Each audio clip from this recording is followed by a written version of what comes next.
Forward. Forward.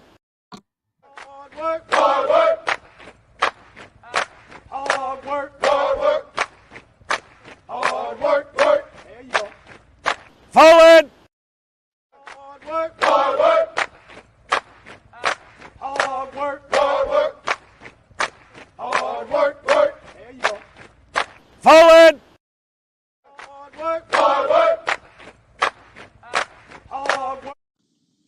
Fall in. Hey, good morning, good morning, good morning. What's good with y'all? What's going on with everybody out there? Y'all know what it is. It's me, your man Trey. You got the People's Coast, Cornelius. It's going down. First Formation Morning Sports Talk. So come on and fall in with your favorite vets on the net as we get to talk about what's been happening over the course of the weekend or just in general. What's good, CC? What's going on this morning, brother? Man, couple of things. Congratulations to Asia Wilson getting the shoe deal with Nike. Oh yeah, right we'll off the talk rip. about Yeah, good deal. Told y'all ride that Caitlin Clark wave. Big things. Got charter planes and all that stuff. So thank you. I'm serious. Then the other part, man, NBA. Well, we'll get to that too. But Gonna get to yeah, definitely. So let's start off first with the Asia Wilson thing, because when I seen your post and we spoke about it a little bit. What one thing for sure is what we knew is Asia was gonna get a deal, especially when you take in consideration her accolades and everything like that. She if outside of Breanna Stewart having her deal and stuff like that, and we know she has an extensive resume as well when it comes to the WNBA.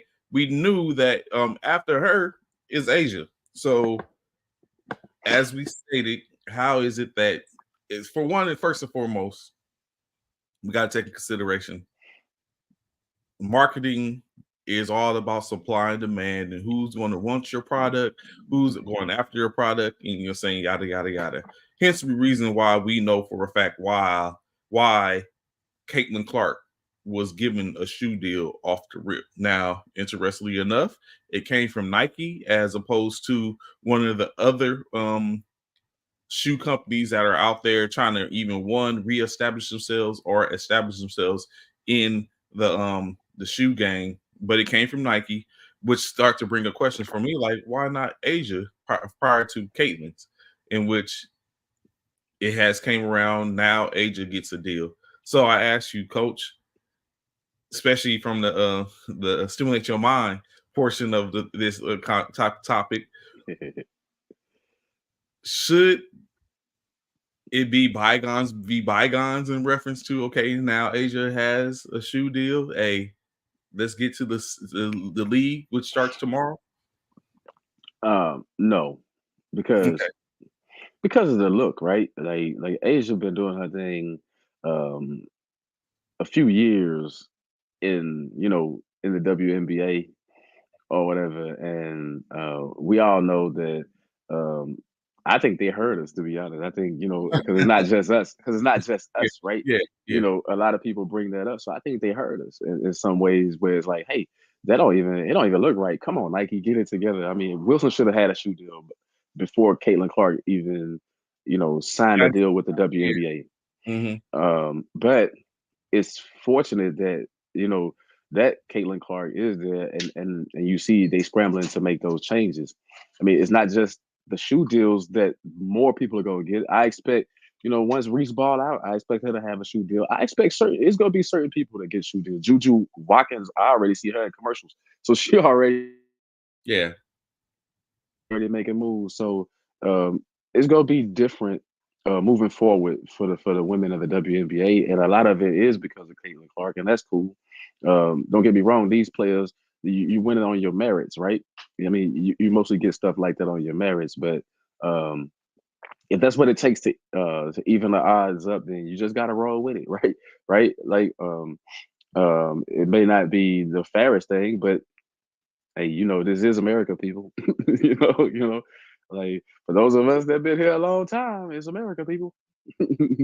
So of course the A1, which is which is what the shoe is going to be called, her signature shoe from Nike, is going to be being worked on. In which, interesting enough, we're see, but in a sense now, in which even which I'm very sure it wasn't the marketing plan of Nike.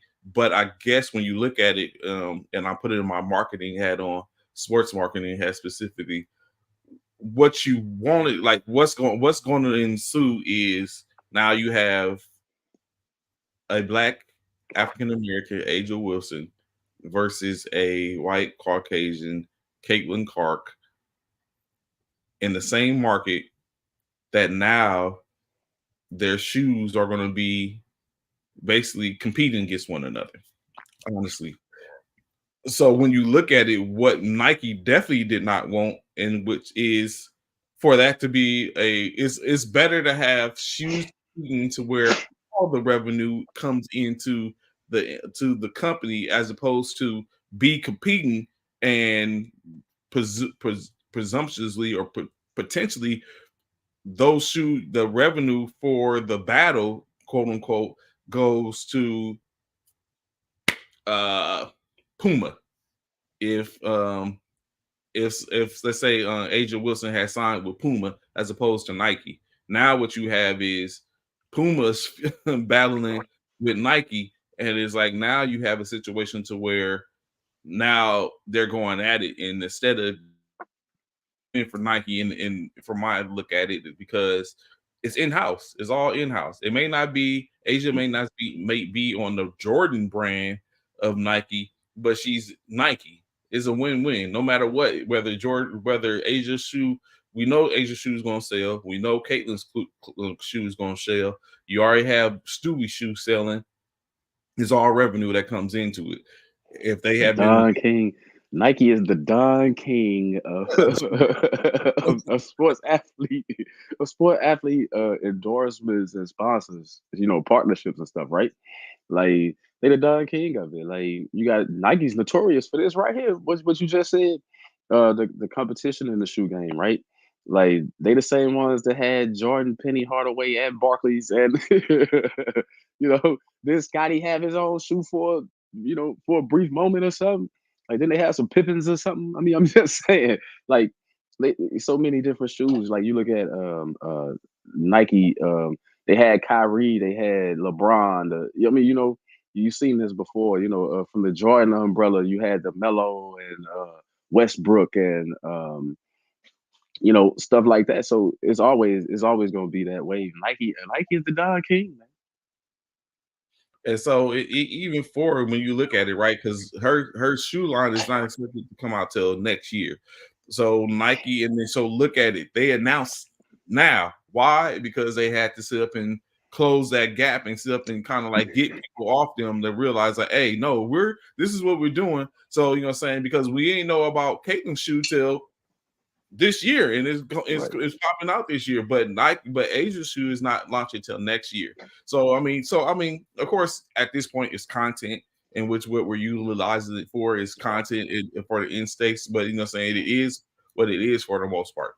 Now she gets added to the likes of Serena Williams, who was a Nike athlete, Megan Rapinoe of soccer fame, women's soccer fame, Naomi Osaka, Sabrina Ionescu.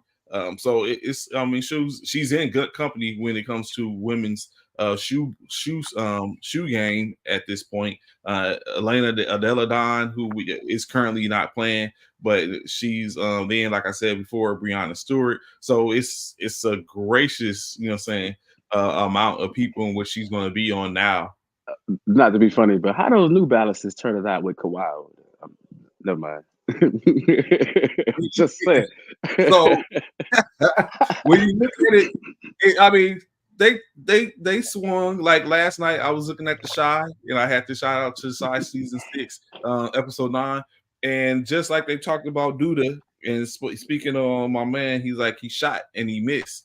That's the same thing that Kawhi tried with New Balance. He shot and he missed. And it's not to say that, say it's probably, I mean, we'll have to pull up the numbers to see. It's not to say that New Balance isn't getting any profit off of Kawhi's shoe. Is just probably not that much of anyone such as Nike. But when you think about it, who is in the case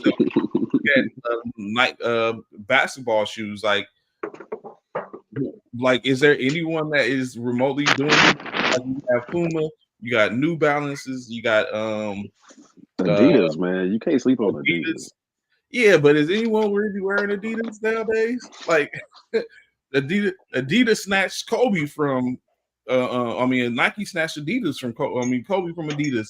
So it just like it seems like people tend to go like if you or let's say your offspring was propose anything as an athlete as far as apparel or shoe deal, who are you going with? Who are you going to if you was to sit up and who would you accept an offer from? Is it based on their reputation or is it the money? Because most people are going to offer more money. So where are you going? Are you going team quality? Quality. It's quality. Nike. Nike.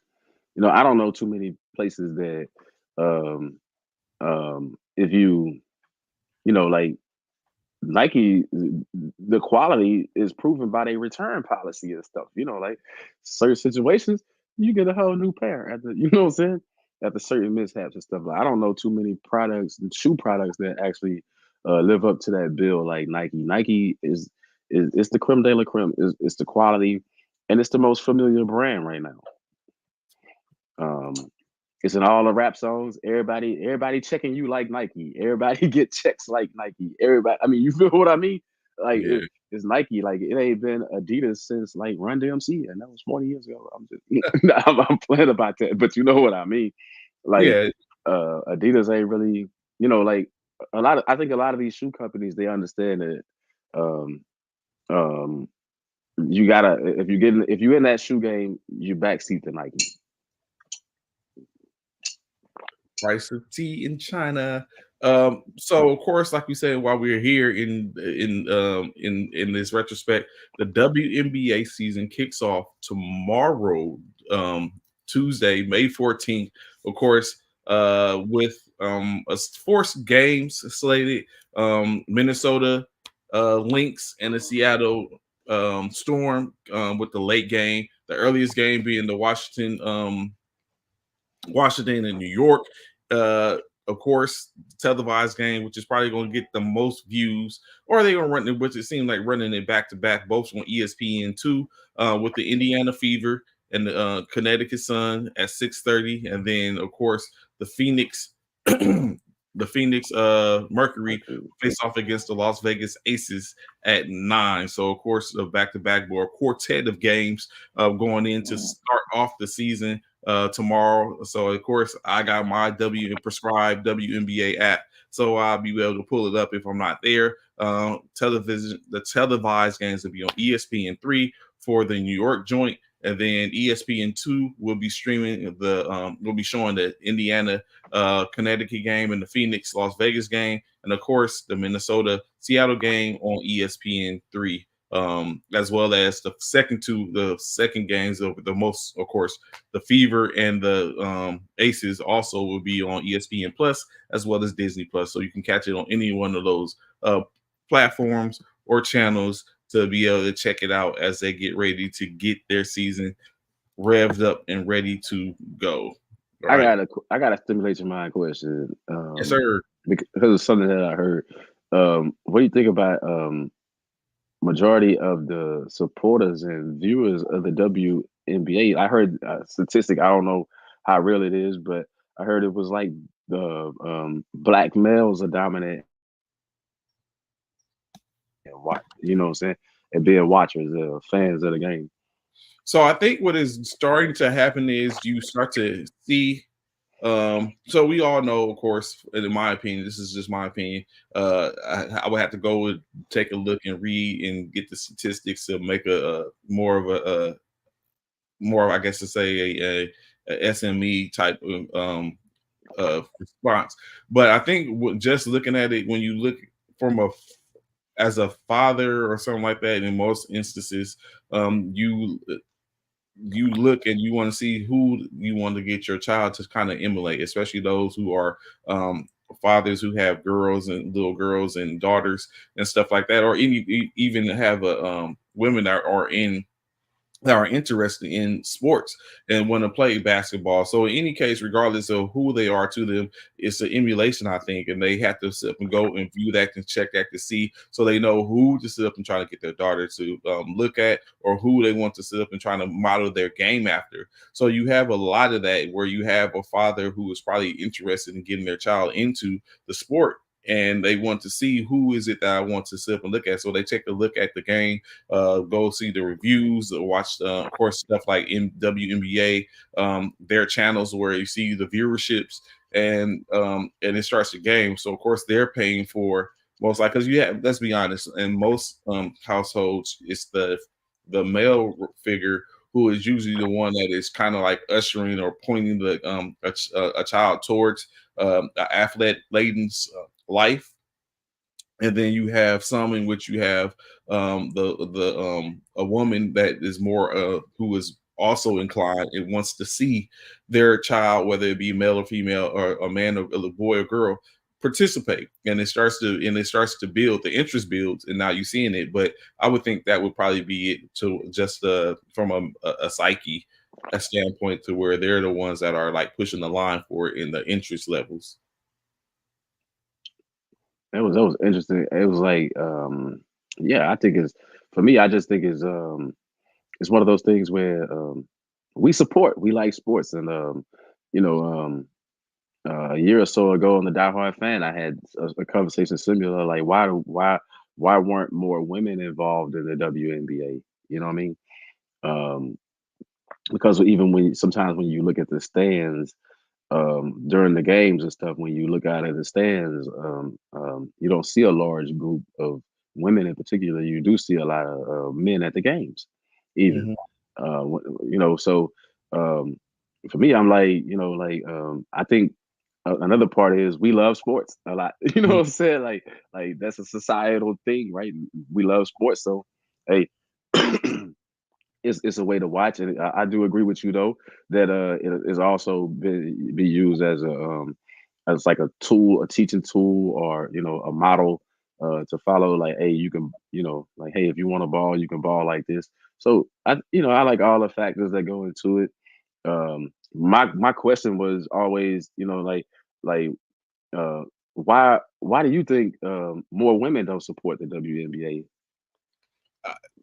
I think again it comes down to, like you said, the aspect of the interest level. Like, you have some women that you have I ain't gonna say a microcosm, but it's probably a smaller amount of women that are more, or that are into sports more so than there is, of course, men, or just the interest of, like, some are women are um more so prefer football, right? It's not Right. that they don't like sports; is they prefer football, and they don't have an interest in the women's game, or let alone basketball, let alone the women's game. And so it starts to resonate. Like, my sister is of course, she lives in Las Vegas. She's saying Cali bred, but she's lived in Las Vegas. So she's a Aces fan. I try not to hold it against her, but she's an Aces fan, and so, but she likes the game of women's basketball. WNBA is where she goes, and of course, she's in a great spot in an area to sit up and go and partake in that and take that in. So it's that, but of course, if you have more women that is like her, you know what I'm saying? I think she's a season ticket holder to the Aces game. So you have more women that are like her. Then you have that, and then of course, if you look at it from a club aspect, if you bring that into it, then of course, what happens if you have a place where women tend to congregate? Then most likely you're going to have men that are going to come there because they want to be in that same space. And so now you start to get it into where there's more people that are purchasing tickets, and you're saying the viewership is going on, which is a bevy of things which has to happen in order for there to be a different type of movement when it comes to the WNBA. And of course, like you said, the WNBA has only been in existence for maybe 15, I think it's 15 years, 20 years, 25 years, somewhere in between there, give or take. It's almost a 30, right? Yeah.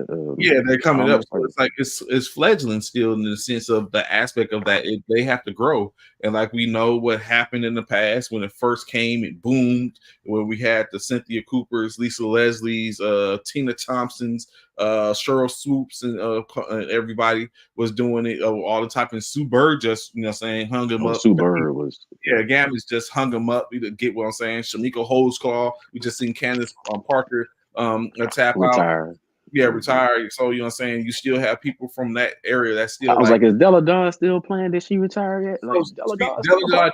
Della Dawn did not retire. She just took a leave. So she said she took a leave of absence. So she's away. Maybe she comes back at some point, or by the time she comes back, she being saying she's a little older. Right. Around the same time, Brianna Stewart type time frame. So she should be coming back at some point if she feels the itch, and maybe she'll be one of those players that adds to a team, sort of like what Candace Parker would have been done. So I mean, it's just see that, of course, and then we got other people, Teresa Witherspoon. Like it's a bevy of players, and we can go on and name Pacheco, in which brought something to the league. And some have came in, fizzled out, and other Liv Cambridge and all that type of stuff. So, but it's there, you know what I'm saying? It's a possibility. So I think the model will proceed. As we know, Toronto just got a WNBA team. Golden State has a WNBA team. So there's at least two more that are going to be expanded to be in the league. I would love to run one back in Houston, man. Like for real. Like Houston, what's up? So I think they're taking a look. Of course, Fertitta would be the main portion of who we probably think of because he owns the franchise. And then they already have, and which I think ideally is to get because you think about it like this, right? It took almost 10, 15, 20 years for every NBA team to get a G League team, right? So the expectancy probably would be that every NBA team would have a subsidiary because the WNBA is, or the W is a subsidiary of the league. So you would think that would probably be the route in which it's going at some point, that there's going to be one team, one G League, one team is going to have an NBA team is going to have a G League team and a WNBA team, which is the developmental team and the women's portion of the game. To which, if it does that, then like we've been seeing, like they only have a 12-man roster, a 12 person roster in the WNBA, or it means that a lot of people have to get released in state, which means, and there's only 12, 14 teams in the league. That means that everyone can't play, because you got to think the feeder currently is the college. Now you have college players as well as overseas players. There's not enough teams to go around for them to fit them in there with a 12-man roster. So it's hard. You know what I'm saying? Some people get, like I've been watching the waivers and stuff like that, and people getting dropped so they can get back to their 12 woman roster. And you got people who just got drafted in the third round of this past year that got waived. You know what I'm saying? And so you gotta think, if it was a 12, if it was a 15 woman roster, you probably would have more, because that opens up the 30 of what opens up for, I think, 36 more jobs, so to speak, in that case. And that's just because it's 12 teams, and so there's 30 teams in the NBA, and there's not less than half of that in the WNBA. So it's just one of those things. It would be helpful in order to if every team, and like we said, Golden State and Toronto have added to that pool, hopefully, in which I think 2025, 2026, they'll be up and running and be ready to engage. So hopefully that works out for them. And there's going to be more teams at best. Of course, some of these people are probably not going to benefit from that. They're already gone, or they're probably going to be playing overseas unless they get picked up by somebody, or as the vets start to go and leave and the structure of the team start to be different. I guess all you can say is continue to get your game up, ladies. Oh yeah, Bro, get your we know game up. we know who will have a spot though. Choo-choo, let's go. Yeah. It's a few others that I saw at the ball. What was her name? Beckers, Yeah, Becker's. It's gonna be some that, you know, like they yeah. keep coming up. I like the fact that the talent keeps getting better and better too as you move. You had mentioned the Cynthia Cooper. It was funny because it had just came across my Facebook feed a couple of days ago. This little article about Cynthia Cooper as far as like, and I started thinking like I was looking at her resume, her numbers, you know, 4-time champion, 4-time Finals MVP, and all this stuff. And I was looking at it, and I was like, you know, winning the scoring titles and stuff like that, being basically a pioneer. And I said, if she was male, she would be Shaq. Who, Like Juju? her resume, no, Cynthia Cooper. Cynthia. Her resume, if she, you know, like as far as being a legend of the game and stuff, like her resume read like Shaq resume. Maybe she got more. She probably got more scoring titles than Shaq, and you know, and MVPs. But I'm saying the 4-time champ. You know, does that make her the most dominant? No, I'm just playing. Let's move on. I'm just saying, man. Not more Lisa So, Leslie. You know what? Lisa Leslie was great. Yeah, she was Lisa. But you know what? What if the league was around when yes, Cheryl Miller, man. You know what? I never personally got to see Cheryl Miller ball me because that was neither. before my time. Yeah. But it's been so much hype about her. I would have loved to see her lace them up.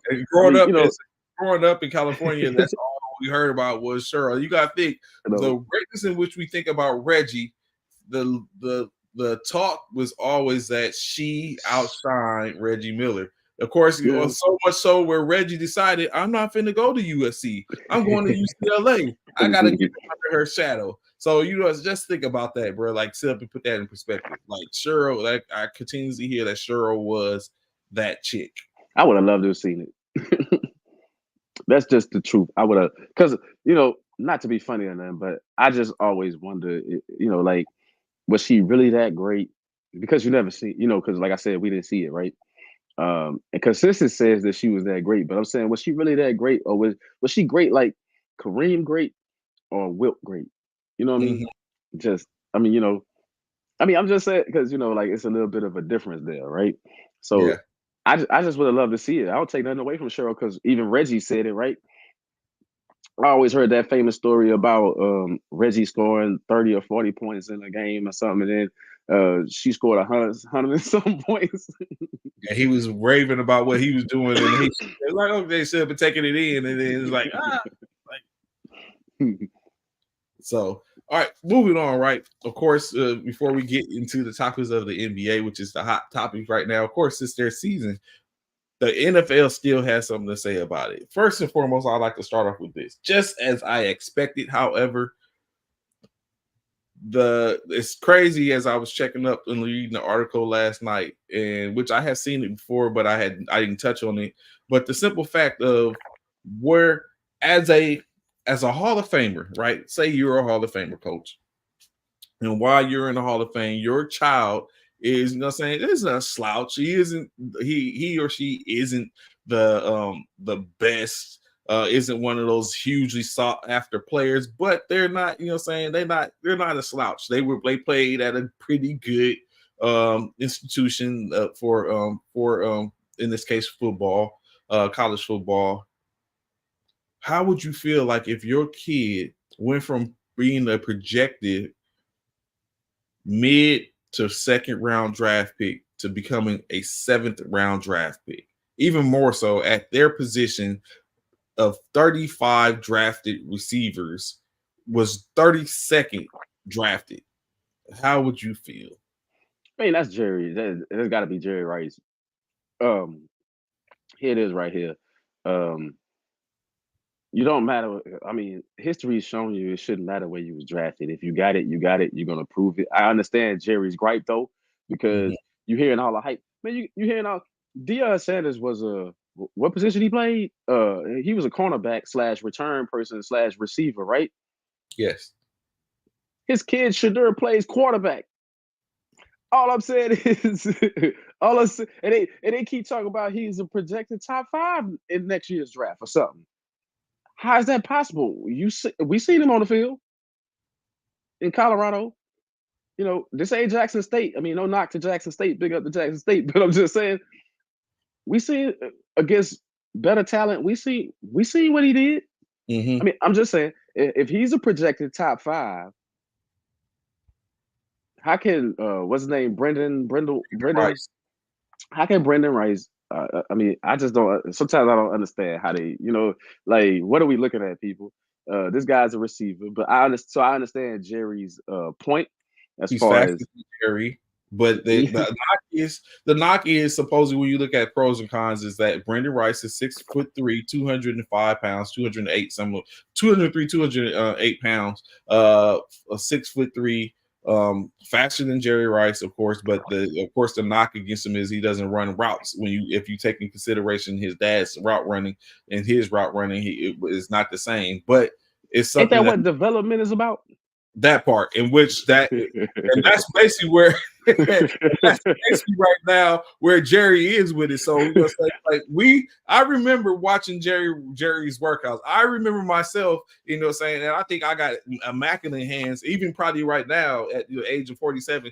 I think I have immaculate hands. But I remember being in my backyard with the brick, dropping the brick and catching it with my fingertips, doing that type stuff. I didn't go and do the whole run the sand hills and stuff, or go to the Hollywood sign and run those hills or anything like that. But I remember doing stuff with in my hands and certain things to catch and all that type of stuff. And which Jerry said is we're gonna show them. That's basically what he said. And so now what you have is you're gonna have him probably training his son during the off season, or trying to get his son to have a build a work ethic that was parallel or matched his, in which we all know that Jerry Rice's workout in the summer was brutal. I'm just gonna say it. You see what the modern day athletes are. If that young man has half of his daddy work ethic, it's a wrap for the league. It's the greatness. If he has half of the work ethic, he ain't gotta have the full work ethic. That's just my opinion. Where the athletes are today. Even when you look at it, though, when you take it, I think he's probably in a better position where he was drafted now than he was, because he was drafted 7th round by the Los Angeles Chargers, right? Which he's still in California, just down from his just up from Los Angeles, and now he's probably going to. Has a good chance to get on to the roster due to the fact of there's not much currently in California in the Chargers wide receiver room, and not to mention he goes from Caleb Williams. Of course, we know Caleb Williams was drafted number 1 to Justin Herbert. It's not a bad, that's not a bad trade-off, especially when there's not much in the at the organization currently. So he definitely has a chance to get on to where he could probably build on something. They can build a rapport, and it might have been the best situation. And just because he's a 7th rounder doesn't mean that he doesn't have talent. It just means that it was other needs that was taken in front of him. Just to run it back, the GOAT was 6th round. Correct. The GOAT was 6th round. Like some of the best players I've seen were not picked high in the draft. Austin Eckler is one of the best running backs. He was an undrafted free agent. So, it's just certain players, they come out of nowhere and they stun and they put on a show, and you have to give them a chance to get in there. I don't know exactly where Justin Jefferson and all those guys were picked, but I don't remember a whole lot of hype around Justin Jefferson. Right. So it's certain, and all of a sudden he's one of the best receivers. Yeah, he's seen as the next Devontae Adams type player. So Like Josh Allen, man. I was like, where the heck did he come? Like, you know what I mean? You know what I mean? Like, it's certain players, like whether they had a reputation or not. Sometimes you're just like, hey, where did they come from? But yeah, it's certain, like back in the days, like when Eli Manning was being drafted, I was like, who is this Rivers guy? I mean, you know what I mean? Like everybody else you had pretty much heard of, but then all of a sudden it's like, who is this Rivers guy, right? Like, so sometimes it just happens like that. Like you come out of nowhere and you get your position. But I always look at even the defensive side of the ball. Look at the JJ Watts. Look at certain players there. Brock Purdy. That's another good example. I just saw that. Um, I just think when you get the opportunity, that's the truth. You just gotta play your game. And I think um, with Jerry Rice in his corner, I see that as a win. So one of the things that was funny, right? Shout out Don. Appreciate the Donovan. I called you yesterday. You didn't answer my phone call. But what 49th, not 49th. Jerry Rice's rookie stats were 49 receptions for 927 yards and 3 touchdowns. Do you think Brendan is going to be able to eclipse that and have a better year? He got a good chance because the way that the Chargers have passed the ball in the past, have played. If he gets the player time, yeah, he can blow that out the water. Like especially in this league now. You know what I'm saying? Yeah, so yeah, easily. Yeah, I mean, what the fourth or fifth receiver got those numbers. I mean, you know that's what I'm saying? You know what I'm saying? So it's something, you know what I'm saying, at some point we're going to get back into it. I already know Yahoo has been hitting me up about restarting the league and stuff like that. So we know that that's coming back up as we get back into fantasy again. Of course, we're going to have our third year in which, saying shout out to I gave while Coach Parrish was here in San Antonio during the National Military Basketball Tournament. I gave him his championship trophy the week before. I presented Bishop with his one, in which I said it should have had the asterisks, in which I decided to let him go ahead and take it upon himself to put the asterisk on there if he, if he really. But of course, he honestly believes that his season wasn't tainted by injury and he should have an asterisk. But in any case, he's a champion. Can't take that away from him. So, of course, we're going to have the third iteration running it back. So that's going on.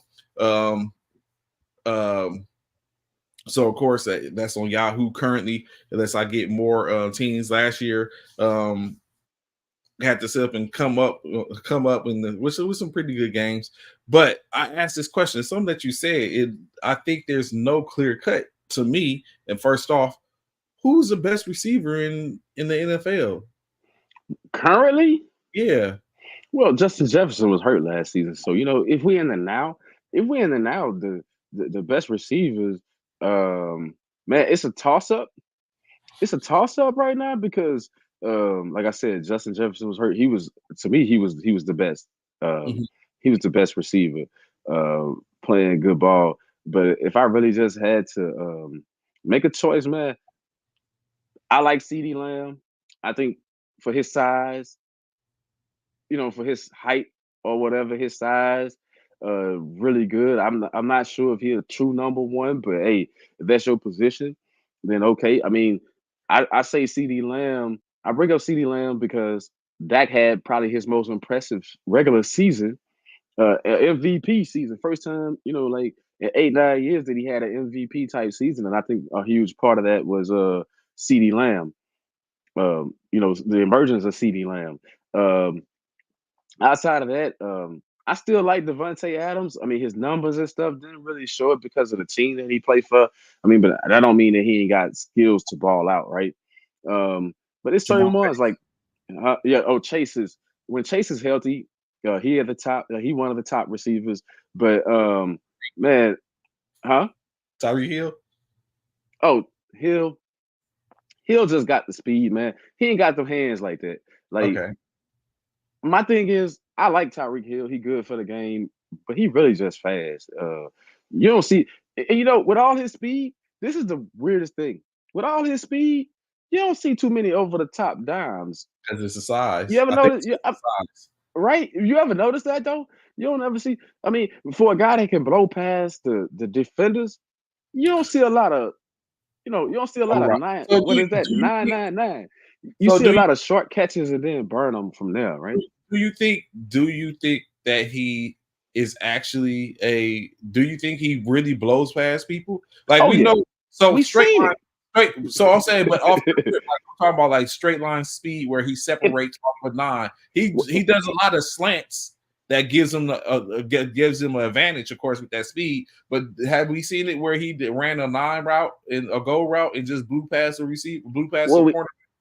we know if they can play physical on him, that hinders him because of his size. But I'm saying you would think with all that speed, it's some over the top throws. But we know why that's not. Like we can say that he runs slant routes and all that. But if you running slant routes and little short in cuts and little out cuts and this that means that they don't trust your hands downfield. We know the real. If you could just blow past everybody and they ain't taking those shots, Yeah. and they like they throw Waddle that shot more than they throw it to Tyreek Hill. Because that tell you that your hands ain't all the way there. They see you in practice. I mean, I'm just saying. Because Randy Moss didn't have that problem. You know what I'm saying? Like it was go, go, go. Terrell Owens didn't have that problem. It was go, go, go. I was just saying. Ocho Cinco didn't have that problem. I'm just saying. We seen it. You know what I'm saying? We seen it. I'm saying it's like it's some hindrance to your game a little bit, Tyreek. I mean, that's no knock. That's just the truth. Justin Jefferson, what they do, they throw it to him anywhere. Anywhere. Well, You feel what I'm he's saying? so I mean it's a But little I'm bit just saying, they throw it to him anywhere, right? Like if you that good, they throw it. But you never see Tyreek. You know, I'm just saying, like it's kind of odd that the cheetah don't get a lot of go routes. so and that's what I just talked about. So of course, like I said, if you for our fantasy football lovers, be on the lookout. First Formation Fantasy Football League coming back third year, in which of course I give the opportunity for the ones from the previous year to run it back. If they don't, then of course I'll put it out and start looking for people. So it's up. We'll see how it goes from here.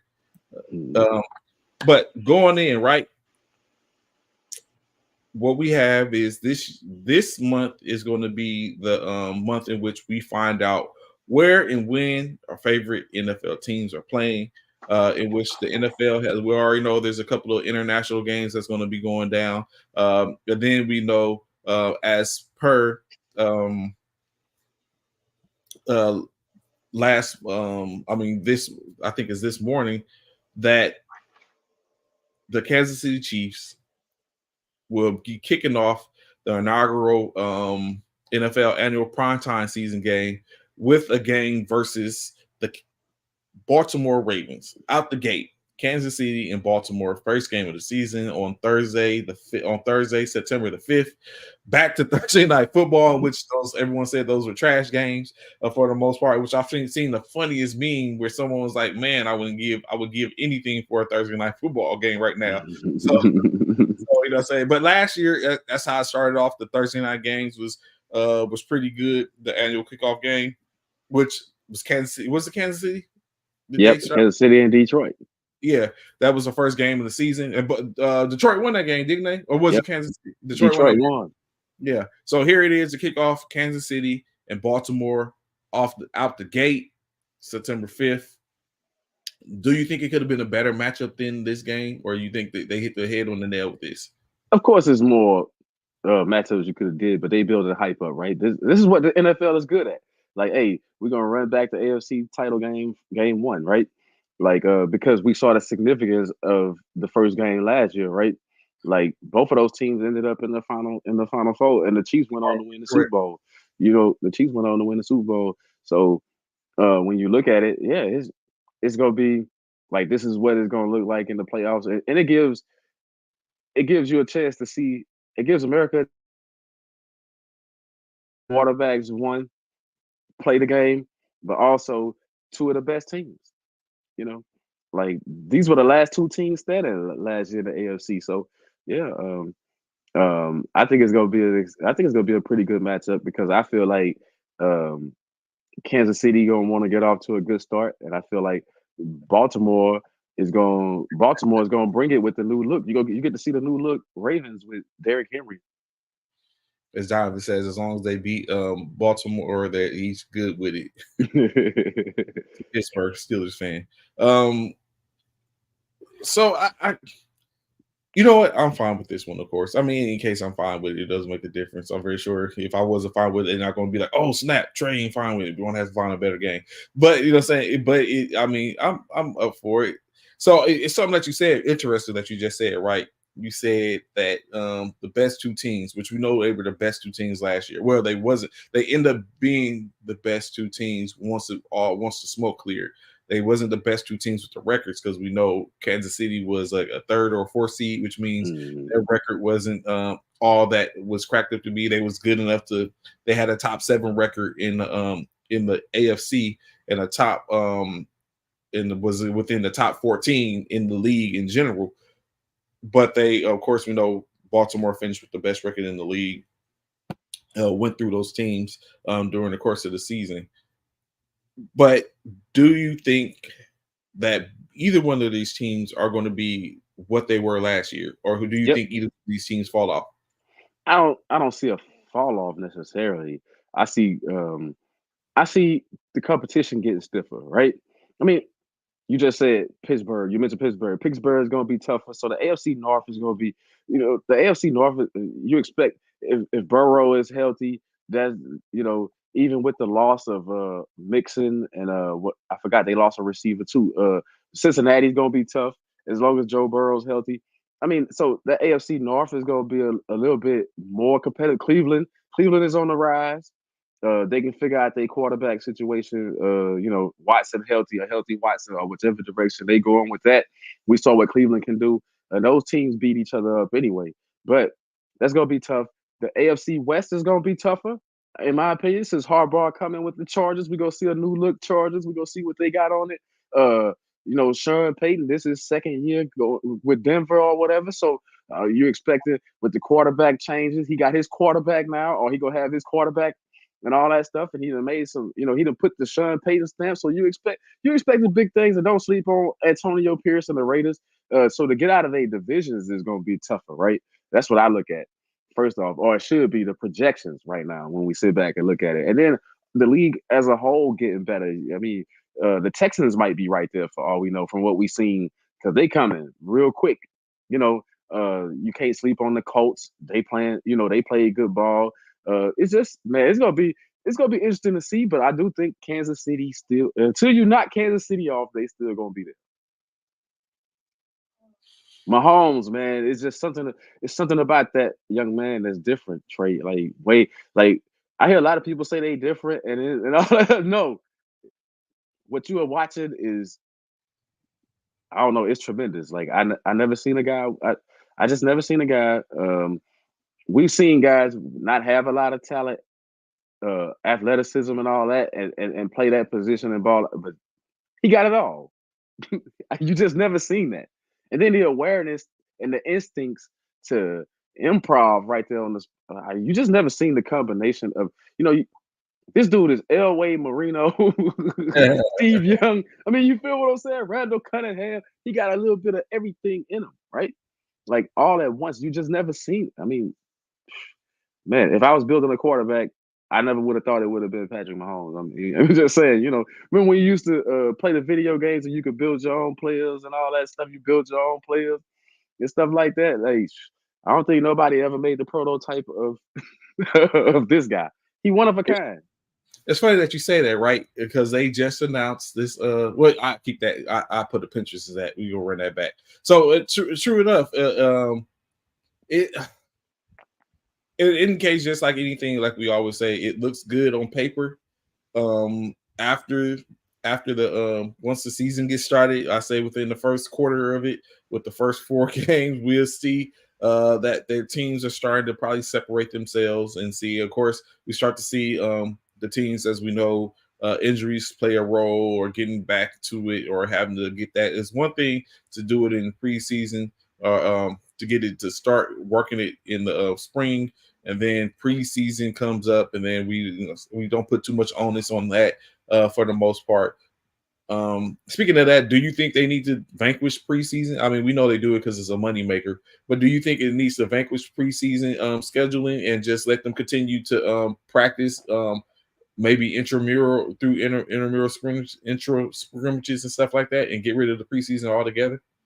I think you got to have some warm-up games. How else you going to evaluate? The preseason we know is not for the starters, man. We know it's for everybody else trying to make the rosters and stuff. How else are coaches going to really evaluate game time situation or situational stuff and things and plus plays that you need to work on, what you implementing, what you dropping off? Scrap that. I mean, how else you going to judge that unless So I think 1 or 2 games in the preseason.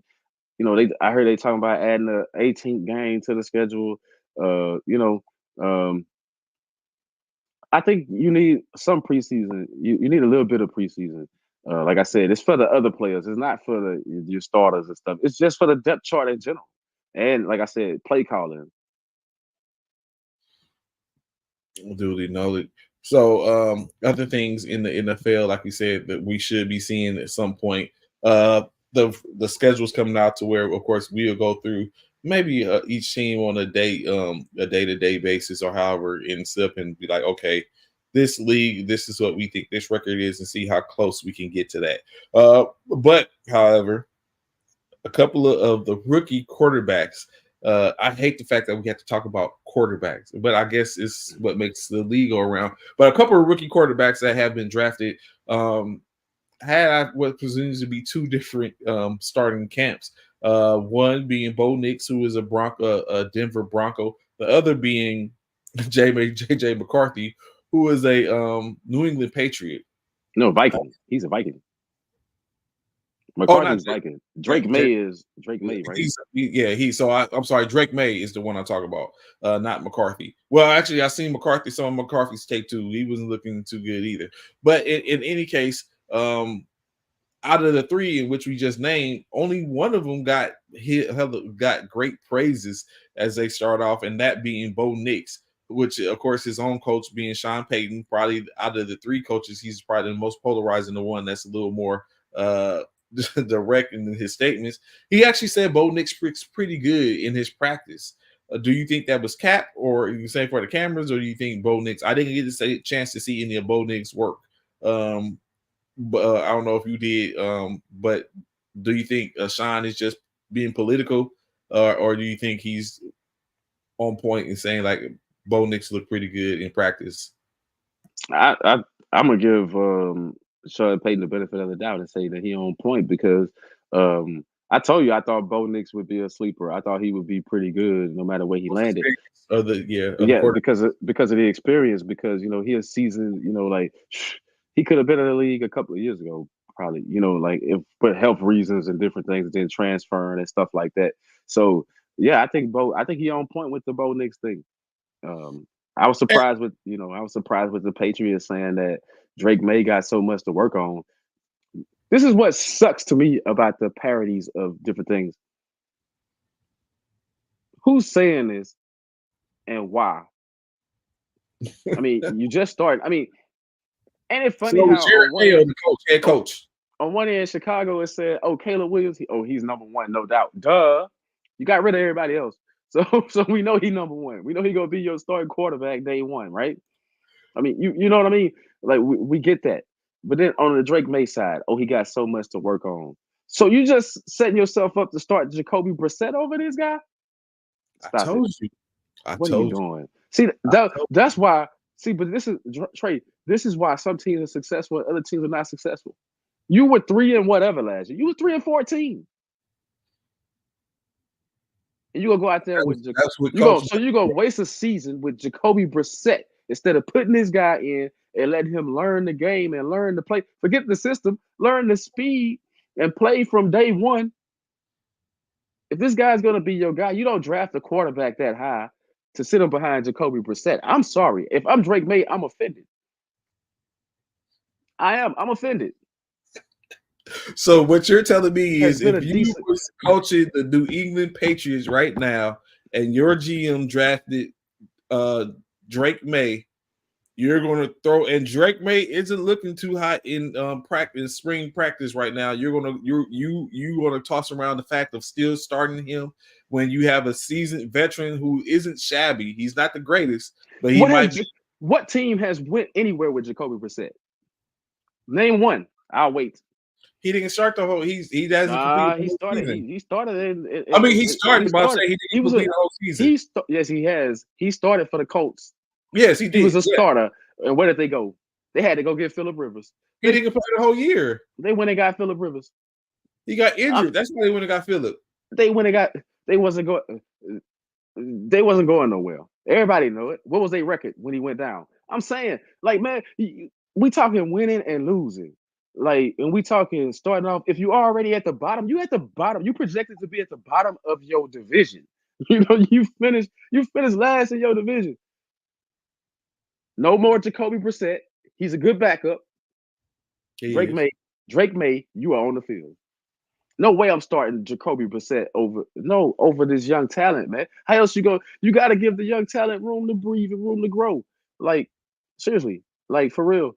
There's no way possible you're going to go ahead and let Jacoby start, and then if Jacoby ain't getting the job done, you're going to see that if no Drake. What did they do? Jake's from the Gardner Minshew was in Indianapolis when Richardson was there, and they was in training camp. I mean, do you feel what I'm saying? And Richardson was that guy, and then Gardner Minshew came in when Richardson went down. If Richardson didn't go down, we don't even see Gardner Minshew have the season that he had. That's what you're supposed to do right there. See, the Colts got it right. The Colts got it right. Like, yeah, man, I'm not going to – why am I going to bring this guy in? Like I said, why would you even draft him at number 3 or whatever? Why would you even pick him that high if you go sit him? No, that don't even make sense. But don't you think what Atlanta did was smart? No, that was a great move on their part. But see, here's the difference. Same thing. But here's the difference. Okay. Here's the difference. Kirk Cousins is a top 12 quarterback. You go sit behind him and learn. If you Drake May, what the hell am I learning? Ain't no one came to see you coach. What am I gonna learn sitting behind Jacoby second tier? I mean, come on, man. It's levels, man. It's different levels. Ain't no one came to see you. It's an honor. It's for me. If I'm coming in, I'm Michael Penix. I'm like, hey, if I start, I start. But if I got to sit behind Kirk Cousins, that's a privilege. I'm gonna learn something. What is Drake May gonna learn from sitting behind Jacoby Brissett? How to be a great backup, how to be a good, I mean, seriously, what is he going to learn? I mean, that's what, those are the things that you have to, I mean, you got to consider who you sitting behind. This is what happened. I mean, for real, this is real stuff. Remember when Steve McNair was drafted, Jeff Fisher had him sitting behind, Cody Carlson or somebody. I forgot whoever was the Houston Oilers quarterback. But I'm just saying, 3 years, Steve McNair sat behind quarterbacks that wasn't even in his league. Wasn't on his level at all, man. Like, what a waste if they can get those 3 years back. And remember, when he became a starter 2 years later, they was in the Super Bowl. Or, like a year or two later, they was in the Super Bowl. So imagine if they had started him right off the rip. They probably would have won a Super Bowl. Right off. I mean, you feel what I'm saying? Like, yeah, man. You can take careers like that. Do you think Peyton Manning would have picked up on the game and been as good as he was if he didn't start right off the rip? So, do you think it's possible to even on the opposite side of that to take a career if you start them too early and it's not successful? No, it only builds you up. Look, we saw this with Baker Mayfield, right? When Baker Mayfield was drafted, it was like, whoa. First, it was a stunner. Second, okay, you there. But you see how he started off and his career was going this way. And then all of a sudden, a couple of mishaps, a couple of little things, and it started going this way. And now he done evened it out, right? Like, you still going to have to develop. My point is this. If you're going to draft that high, you got to play him. Because what development are you? I mean, and now you messing with their mind. Like, yo, I'm not better than this guy? Like, Now, in the case of Baker Mayfield, we got to be honest. We know his Heisman has continued to get him opportunities. He's a Heisman Trophy quarterback. And he's not that bad. Like if we sit up and went through and did our like we did with Kirk Cousins, Baker Mayfield is probably in the top 20 of that. Yeah. He's probably in the second. He's probably in the second tier of 10. Yeah, maybe. I would say from 15 to 20 somewhere in there, considering the landscape of quarterback. So that's and he's a Heisman Trophy quarterback, but he's been effective for the most part. Like you said, he picked up the playbook in Los Angeles and was able to string together a game or two there, but then they let him go at the end of the season, and then he went to Tampa, where he didn't. I don't think he was initially the starter, or he wasn't expected to be the starter, but he ended up getting the position and put them in the position to be in the playoffs. And then now but you got to take into consideration, he has a top tier, like it goes back to what we say, can a mediocre quarterback get by with a top tier receiver core? He had top tier receiver core. He has Mike Evans, who has been in the league for 9 to 10 years and has had 1,000-yard season with every single quarterback that has came through that organization. So is he making his quarterbacks better? Presumptively, maybe. You think? Jameis Winston ain't had a season. I'm gonna be quiet. Just saying, Jameis Winston ain't had a season like he was having in Tampa. Even with the interceptions, he ain't thrown that many touchdowns. You know, and where's Jameis now? Well, he was in New Orleans. I don't know where he. No, he got picked up by someone else. I have to look it up. He got picked up by someone else. But yeah, so that part, like. And then going back to the Denver thing, Bo Nix is against Stidham, Wilson. There's no comparison. Like he's probably, of course, he's probably going to be the top receiver there. The top quarterback there.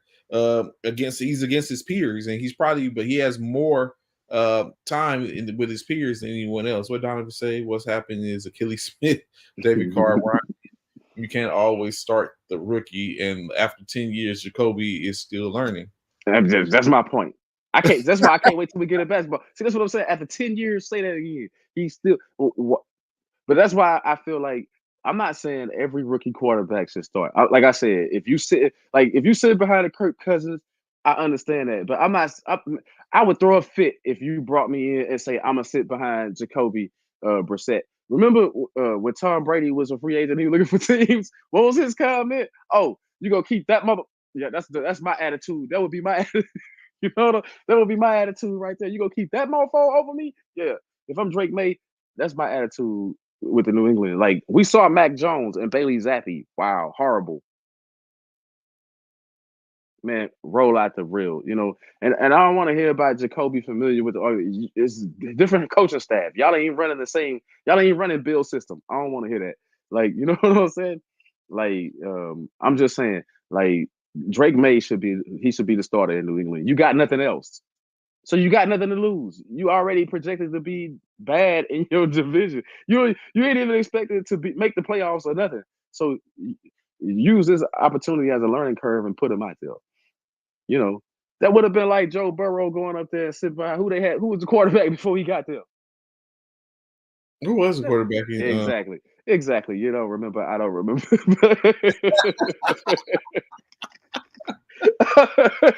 I mean, that's my point.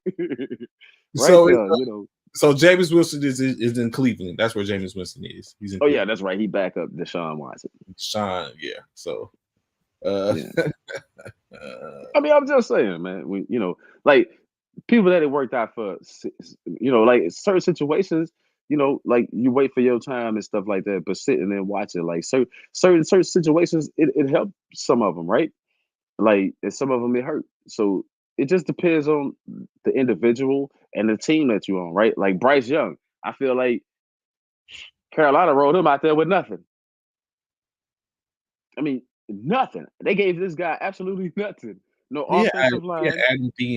Man, like I said, they gave him absolutely nothing. Didn't he have Hunter Hurst too? Hayden Hurst too? Let me ask you a question. Because you always mentioning the Adam Thielen. Where is he ranked in receivers in you? Is he top? What is he top 20?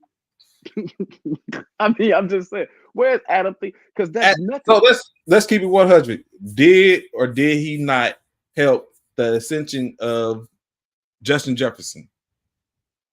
He didn't. That's why he's not on the team as Justin Jefferson is. That's why. Hey, they don't let you go. Look, they don't let you go if they feel like you, unless they just have to, unless it's a business move. Like, but they don't typically let you go. They don't typically let you go, you know, if they feel like, yo, you're an asset over here. Like, yeah, a lot of times they don't let you. It was a business move why they let Adam Thielen go. I don't think so. I think it was, hey, you know what?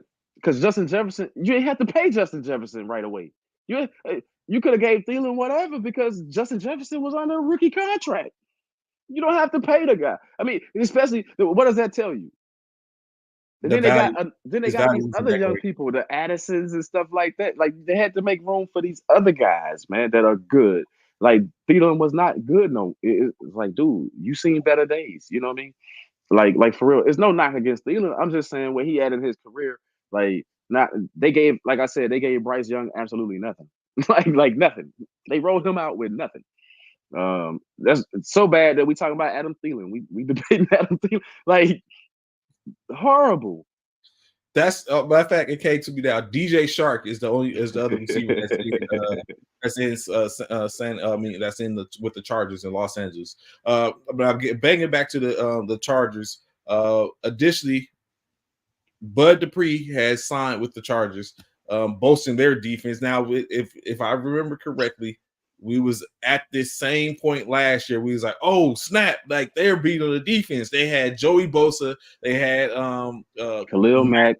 They had their offense. Like, oh snap! They building the defense, and then it didn't pan out the way they thought it was. But now they have added, like I said, Bud Dupree has signed with them. He's going to be a Charger. They have Tui Latu, who is also on their defense. So it's looking like the Chargers again. I use the term, I don't use it loosely. The term on paper, the Chargers are looking good. Defense, I'm a big defensive person. Defense wins ball games, which is interesting because when I coach these youth teams, I'm the offensive person. Right. Yeah. But I think it's maybe because I think I have more about I want to dissect defenses. So I can do I think I have, but that's what happens basically. But yeah, so it's I guess it's going to work out, but the Chargers are building. I think the reason we can say the Chargers might be problematic is because of Harbaugh. We know what Harbaugh brings to the table. He left the league from a team that was top tier, goes in, takes his bumps and bruises in the college realms until he elevates himself slowly but surely, finally getting to where he needs to be, winning a championship. After that is nothing more to do except win more championships. So now he takes his chance to come back to the league to play, to coach again, maybe opportunity to win a championship as a coach, which I'm kind of against because I'm a 49ers fan. We need championship. We need to get that 6-1. I think the Chargers are good. I think I'm liking the move they're making. They already had we all know what happened, man. I gotta defend the Charger players. I mean, your coaching situations haven't been ideal. I mean, take a defense, right? Like you say, they were supposed to be good on paper and they didn't live up to the hype, right? A part of that was the coaching, though, right? Like putting them in crazy situations, right? Like, hey, man, if you there and you imagine yourself being in the huddle and then this play call, you're on defense, but then this play call has been called, and then you like, what? I mean, what? You already distracted. You know what I'm saying? Because you don't even believe in the play calling. So I think they're gonna clean up the play call. I think what Harbaugh gonna be that coach to give them, and I think if Brandon Staley is listening or paying attention, watch how Harbaugh does that. You had that same position with this same roster. Pretty much all they doing is making some moves here. You lost some receivers, but you got the quarterback in place. You got the defense in place and all that stuff. Watch what Harbaugh does with that same team that you had, that you could, all them close games that you lost because you made crazy decisions. Watch Harbaugh win those.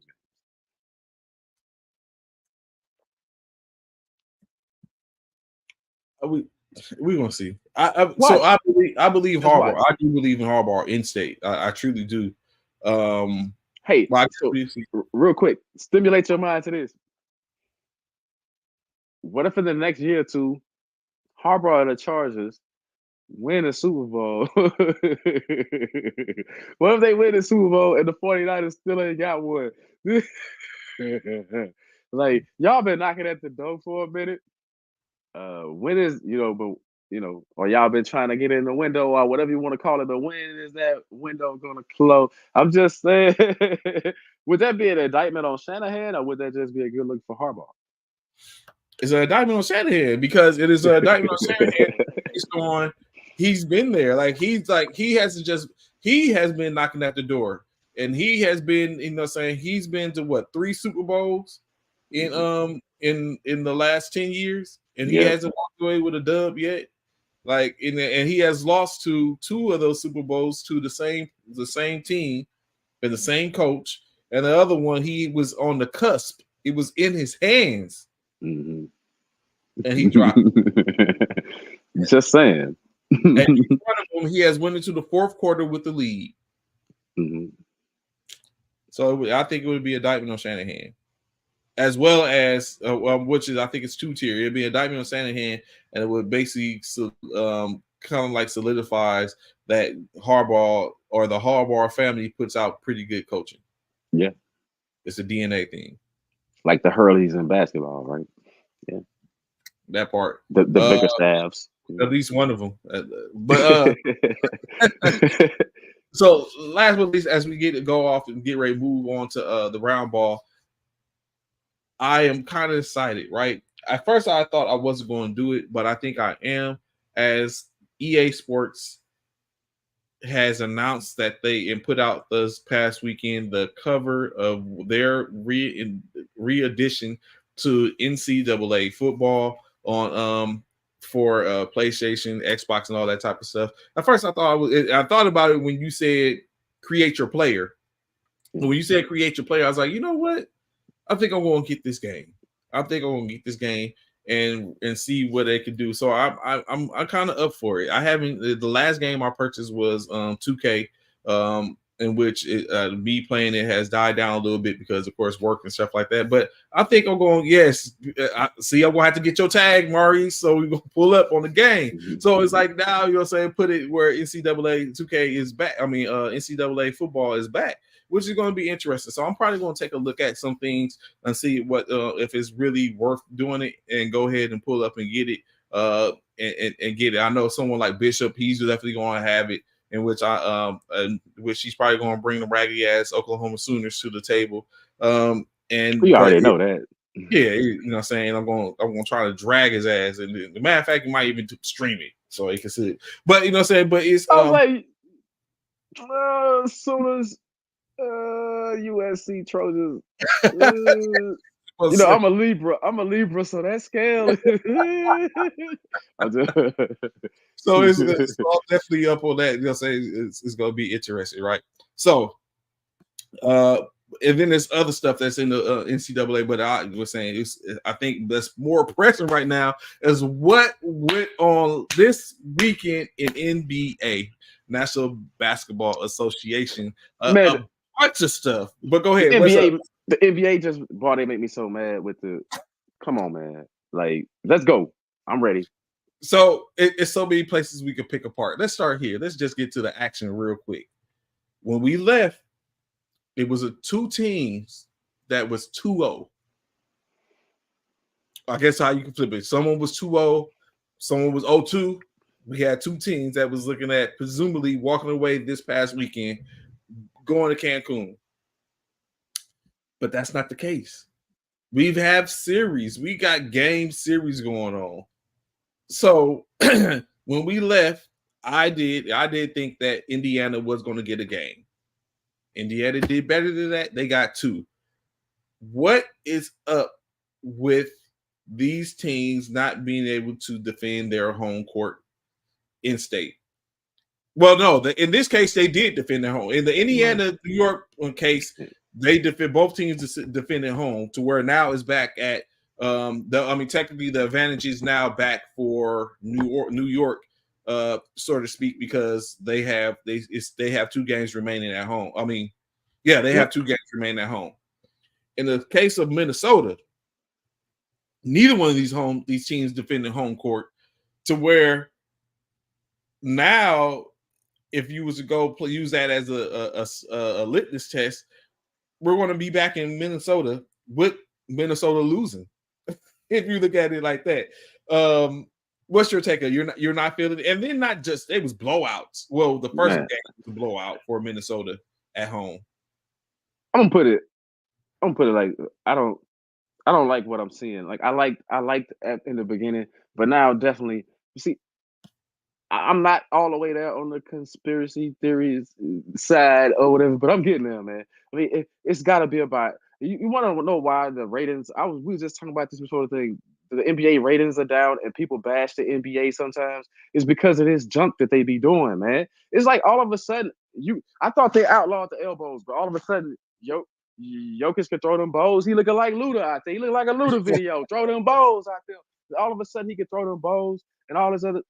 When they didn't handle the whole Jamal Murray, they were sending a message right then and there that they want Jokic to win this championship, man.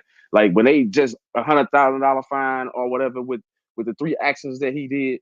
The league send these messages, and you can see these subliminals, and it sucks for the league sometimes, man, because you always think it's small market teams. No, this ain't got nothing. Your ratings ain't got nothing to do with the small market teams, the Minnesota and the Denvers and the OKCs and the Indiana, the Indiana Pacers. That ain't got nothing to do.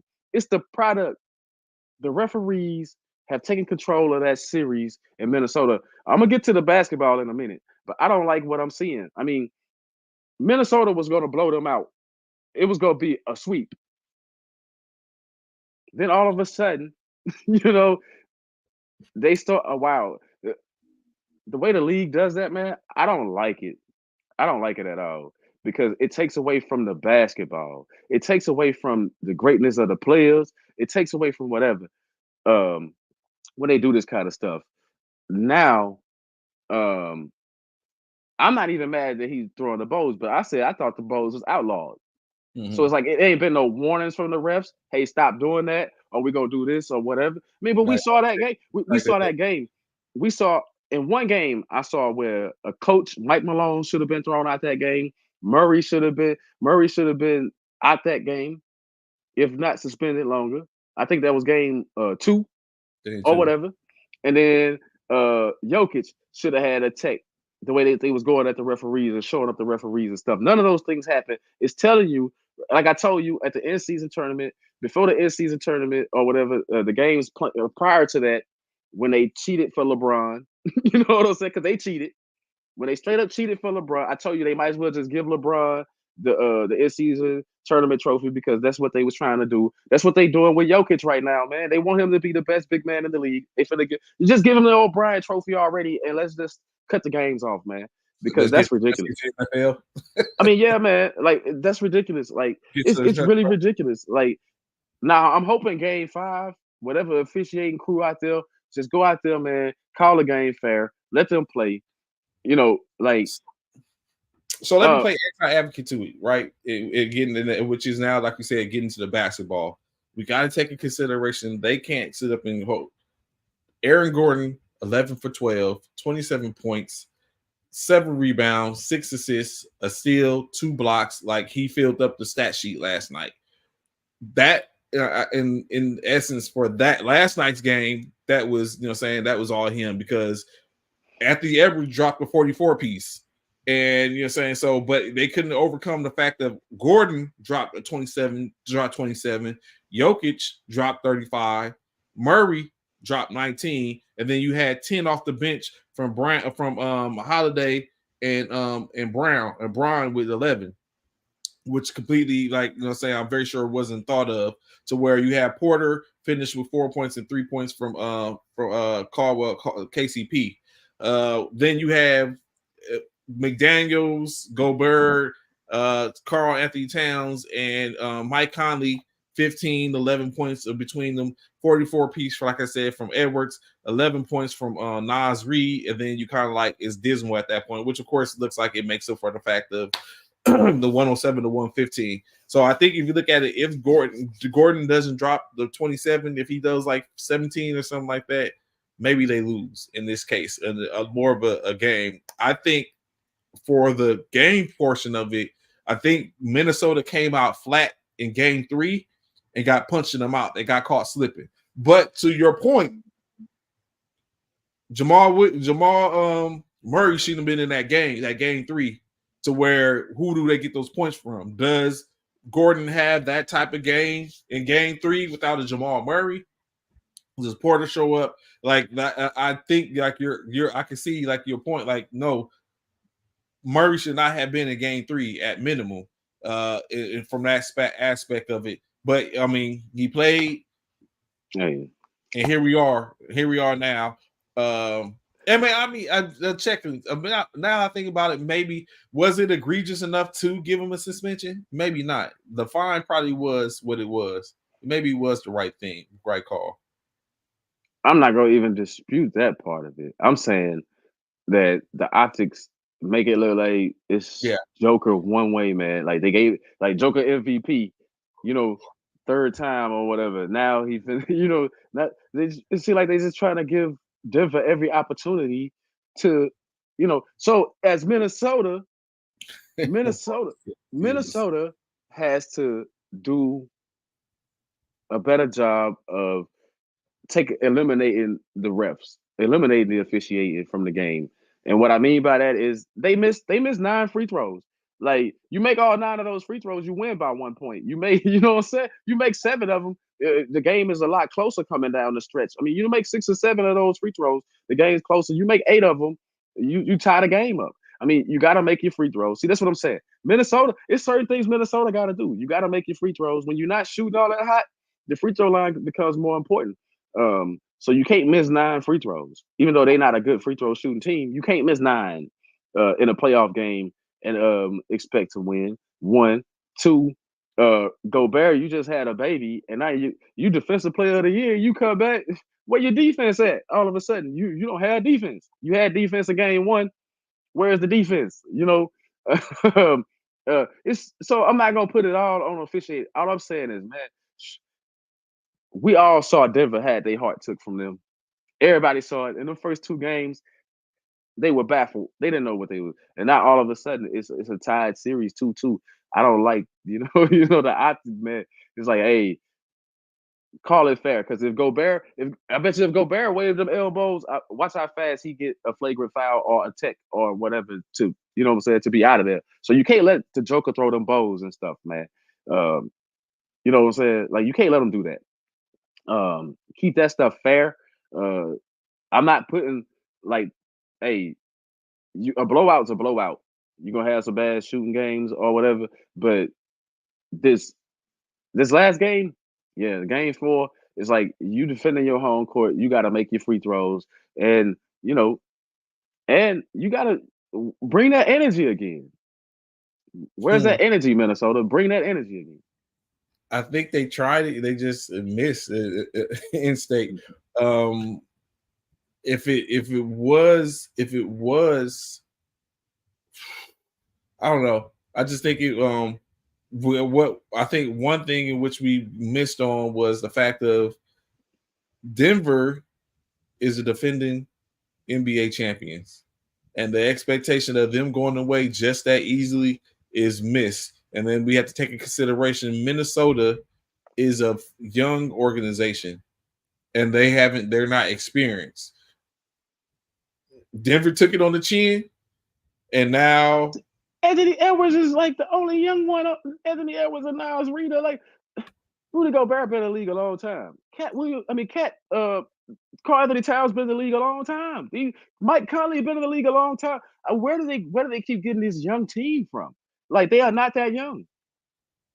Minnesota is not that young I of a mean, team. too, I mean, but they led by a 22-year-old, but they yeah, not that young. what's his name is 20 in his mid-20s. What's I can't think of it. The other players. Oh shit, I'm looking at the roster right here. Oh well, Exactly. yeah. That's what I said. They not that young. Like it's this myth that Minnesota's a young team. Anthony Edwards is young, and he already been in the league 3-4 years. You know what I'm saying? He already been in the league. Like these dudes are not young. Like I don't know why Minnesota gets lumped in with that young group. I guess because Anthony Edwards, but they are not a young team. Karl-Anthony Towns been in the league a long time. Well, they got Rudy Nick. Gobert, They got you know. Nick Alexander. He's a little bit younger. They got Jaden McDaniels. He's a little bit younger. But I get what your point because Mike Conley has been in a long time. They not that young, which it's like which is surprising when you really look at it because you think Minnesota's a young team, but they really not that young when you go, like when you put it out there. So now, like you said, they're tied 2-2, going back to Denver. At this point, I'm reading the comments over here. No. No, sorry, like no. I just want to see the fairness of the game, and it's like, yo, when you just give it, I mean, it's like I'm not taking nothing away from them from being defending champs. That was last year. This year they was getting thrashed in the second round. Like this year they was baffled. I mean, so my whole thing is, hey, keep it fair, man. Like next man, like the next team up. Like if I'm beating the defending champs, that's the way you always gotta win, right? Like when Chicago took it, they took it from they had to take it from the Detroit Pistons, right? Like the Pistons had to take it from the Celtics, and so on and so forth. Like, you know what I'm saying? Like y'all Laker fans, y'all know that teams like my Rockets had to sneak in there somewhere. We always had to take it from the Lakers. You always had, in the 80s, you always had to take the Western Conference title the Western Conference from the Lakers, right? Mm-hmm. I mean, so it's not a knock that I'm not saying Joker's not good, and I'm not saying I'm just saying stop giving the dude everything. When is it gonna be earned again, man? Like earn it. He earned it last year. We all saw it. So the next game, like we said, we discussed briefly. Whenever we go, keep fear that implies something shady, and I don't see it being a shady. So Maurice is basically saying that he believes that they played them, they just outplayed them, and it hasn't been there's no cooking going on. So what he's saying, we're gonna see game 5. We'll see game 5. Next game, a 40-point drubbing, New York and Indiana, right? So just as we said, I think we both said it when we look at this. OG Anunoby going out has plunged the Knicks into a peril now, in which I don't think they're going to be able to come up out of.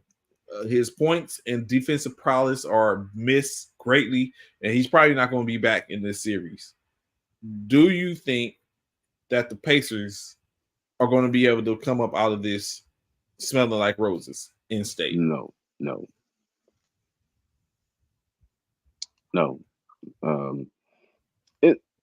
I'm still, actually, I'm going Knicks in that. I picked Knicks in that series.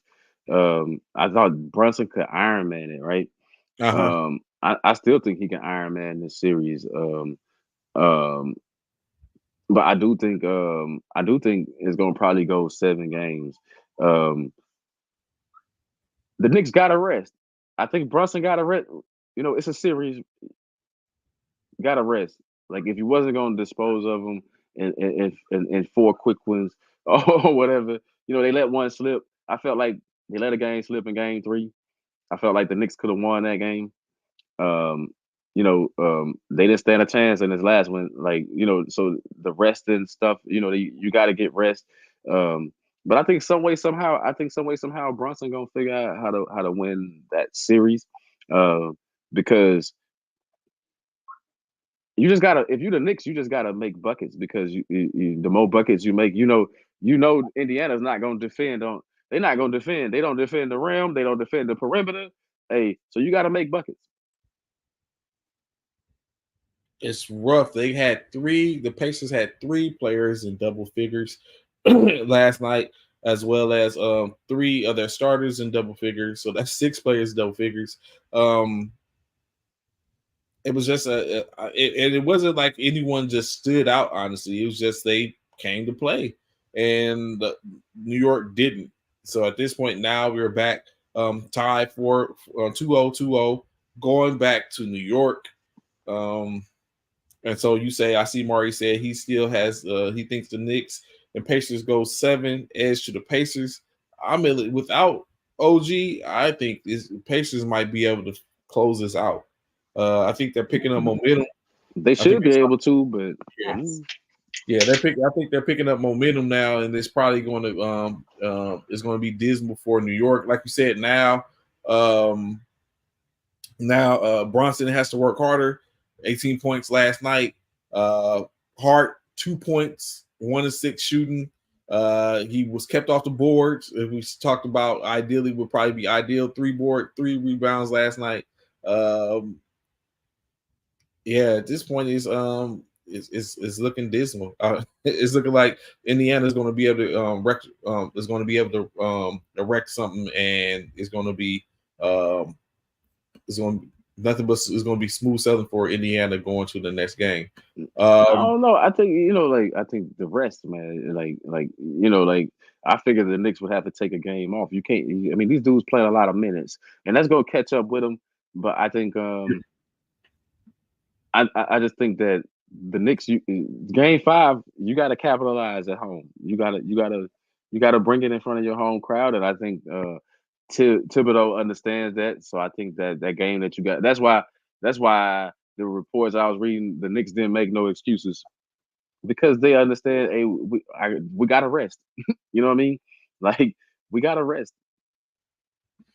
So as we have the next 2 games that come up, of course, the Celtics and the Cavaliers series is still going on. Celtics are currently up 2-1, and then the Thunder and Magic with the Magic Thunder and Mavericks, with the Mavericks up 2-1.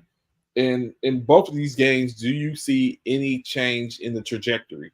Do the OKC, do they come back and get another one?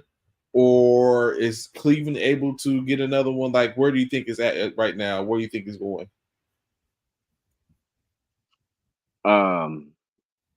Say that one more time. I was reading the comments, but say that one more time. Where do I think the OKC series is going? Yeah, man, I'm surprised. I'm just gonna put it out there. Dallas surprising me, man. I wasn't high on the Jason Kidd, Kyrie, and Luka thing. But they making it work, and it just seemed like Kyrie's experience is coming up huge in these games, especially going down the stretch. I think he's the wild card in that series. I think if Kyrie keeps that mindset that in the fourth quarter, I'm gonna make these buckets, or I'm gonna get these, I'm gonna get buckets in the fourth quarter, and I'm gonna drop dimes and stuff. I think he better with the ball in the late game situations than Luka. The decision making of Kyrie, I think as long as they stick with that, hey, OKC gonna be upset as a number 1 seed, because they reeling right now. You let it slip. You should have won both games at home. Now you done went to Dallas and you done lost one. That's gonna be hard to come back from. Especially, I guess the most impressive thing, I'm impressed with most with Dallas is the defensive effort out of Luka and Kyrie, who both ain't really been known for playing that good D. Even though I knew Kyrie could play somewhat D, because remember, he played pretty good defense against Steph when he was in Cleveland, and they won the chip. He played pretty good D, as good a defense as you could play, chasing that guy around the court in the finals. So but I'm impressed with what Dallas is doing. OKC, I'm not too impressed. I thought they would be better. I thought it wouldn't even be close, to be honest. I thought this would be. I thought it would be cool. I didn't necessarily have the Mavericks winning, but I thought it was going to be close. But now I'm looking at it like, can they overcome this? Like, what we see is Luka. We see more of a defensive effort from Luka, and he's not even 100% to be offensively, and they're still up. So if he gets back to where that knee and leg issue subsides, starts to diminish, I don't know what we could presumably look at and see in any case. But again, I continue to hold back to, I think the Western Conference representative is coming out of the other series in state. So I don't think, regardless of what goes on, I don't think either one of these teams can beat either one of those teams over there in the 7-game series. But I mean, we're going to see. I don't know. That Dallas looking. If I'm either one of those teams, Denver or Minnesota, whoever's going to win that series, Dallas, I would want OKC over Dallas because I mean, seriously, because you got two of the best shot makers in the game, man. And if the game is close, you know, like close games, who you got? Like, like Luka and Kyrie or Anthony Edwards, or Jokic and Murray or whatever. I mean, who would you want? You know, like in a close game, like if you had to say out of those guys right there, if you got one shot, who you going with? Yeah. And then the other game, the Celtics and Cavaliers, in which the Celtics roared back to get a W. Now they find themselves looking to try to extend the opportunity, extend their lead, and go 3-1. Do you think the Cavaliers have enough in the tank? Man, it shouldn't even be. What makes me mad about the Celtics is it don't even matter what's in their tank. It just matters if the Celtics is gonna come out and play with them, or are they gonna just dispose of them, man. It's all about the Celtics to me in that series. Which Celtic team gonna show up? The number one team in the league? You know what I'm saying? Or, or these guys, they like to play too much for me. Like, Cleveland shouldn't have won one game, in my opinion. Like, no, it shouldn't be no gentleman sweep. Stop taking games off and finish them. So that way you got all the rest and you sitting there. It's like, sometimes I don't think Boston recognizes what's at stake for them in certain moments. Like, you clearly the better team. I mean, don't give Cleveland no more. Don't give them no more life. Finish them. I think Boston does finish. Like I said, Jarrett Allen not being there is probably really detrimental. It's a lot of relying on Donovan Mitchell for the most part. I think that's going to be that's where it kind of like gets set across. I think Boston just has too much, especially when you got like Derek White play this year has been tremendous, and I think he's the X factor in this point. And then you have another X factor in Drew Holiday. So I think it's just too much for Cleveland to be able to continue to play at a high level to keep them at bay. And I definitely think that at some point they're going to finish them. So I mean, the one they did get, interesting. I didn't expect that. I just thought they were going to get ripped through. They did end up finishing and getting one, so it works out. So of course, like I said, you got those games tonight: Boston and Cleveland early, the 6:00 game, and then of course tonight we finished with Dallas and OKC, and then which is interesting. They're basically in the same region, so it's just hey, we just going to pull up over here. The players could drive their vehicles to the game and be able to be there. Last night, another unprecedented event happened. As we know, the Atlanta Falcons were able to get the number one. Hawks. Yeah, the Hawks. Yeah, I'm sorry, the Hawks. I'm sorry. The Atlanta Hawks were able to enact the number one draft pick with a 3% chance probability, and we're able to do it. So what we have found, and I think this, in which I wanted to say this for last for the most part, because I wanted to reenact and bring up the fact of some of what you was talking about earlier, like what is the NBA doing?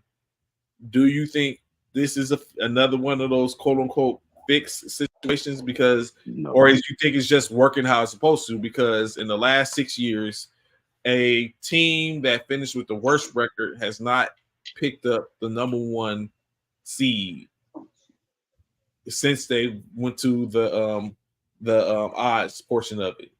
So is it a fix or is it going as it's planned? It's a lottery. This is what happened in a lottery, right? Like we can all have tickets, and then my neighbor ends up winning the lottery. You know what I'm saying? Like I don't win, my numbers don't hit, my neighbor numbers hit. That's just that's the irony of when you do a lottery, that sometimes the probabilities ain't always, like just because you got more of a chance and you bought more tickets don't mean don't mean you're gonna hit the lottery, right? Mm. Like you see those people that be buying 50 or 60 tickets and stuff, man, they outrageous and they don't win. Same concept, right? So I've always, my only knock against the lottery or any drafts and all that stuff has always been, why do the worst teams get to pick first? Like yo, I'm the champion. I should get the first pick. I mean, I'm just saying, like you give teams a reason to be last. And I never liked that aspect of it. But other than that, I like the lottery. I like the way it's going. And hats off to the Hawks. I think they said I think I saw they only had like a 3% probably a 3% chance or something. Yeah. And yes, woo, that's that's pretty good. So of course it falls out to where the Atlanta Hawks are the number 1 pick, followed by the closing out the top 5 with the Washington Wizards. The Houston Rockets gets the 3rd overall pick from the trade with Brooklyn. The San Antonio Spurs pick up the 4th pick, and then the Detroit Pistons, the team with the worst record the last 2 years, picks in the same position that they picked in the year before at number 5. Closing out the top 10, the Charlotte Hornets, Portland Trailblazers, again the San Antonio Spurs with their from the Toronto Raptors, the Memphis Grizzlies, and the Utah Jazz close out the top 10. But then, of course, a lottery is the top 14. So finishing off with the Chicago Bulls at number 11, at 12, the OKC Thunder, which is interesting. A 12th pick in the draft when you're when you was a top tier team in the league. That's exactly what you want. Sacramento at 13, and at 14, the Portland Trailblazers with the Portland Trailblazers gets 2 selections in the first top 14, as does the San Antonio Spurs. Finishing out all together. After that, Miami, Philadelphia, the Los Angeles Lakers at 17, Orlando, Toronto, Cleveland at 20, 21 is the Pelicans, at 22, the Suns, 23, the Bucks. New York picks back-to-back 24 and 25 as they have got their draft pick from the Dallas Mavericks. At 26, the Washington Wizards pick again. 27, Minnesota. 28, Denver. 29, Utah. And 30 will be Boston. However, of course, any of that can get switched up depending on how the rest of the season goes. Going down the stretch with the last 8 teams. So, yeah, here we sit. And then, of course, it runs it back in the second round to where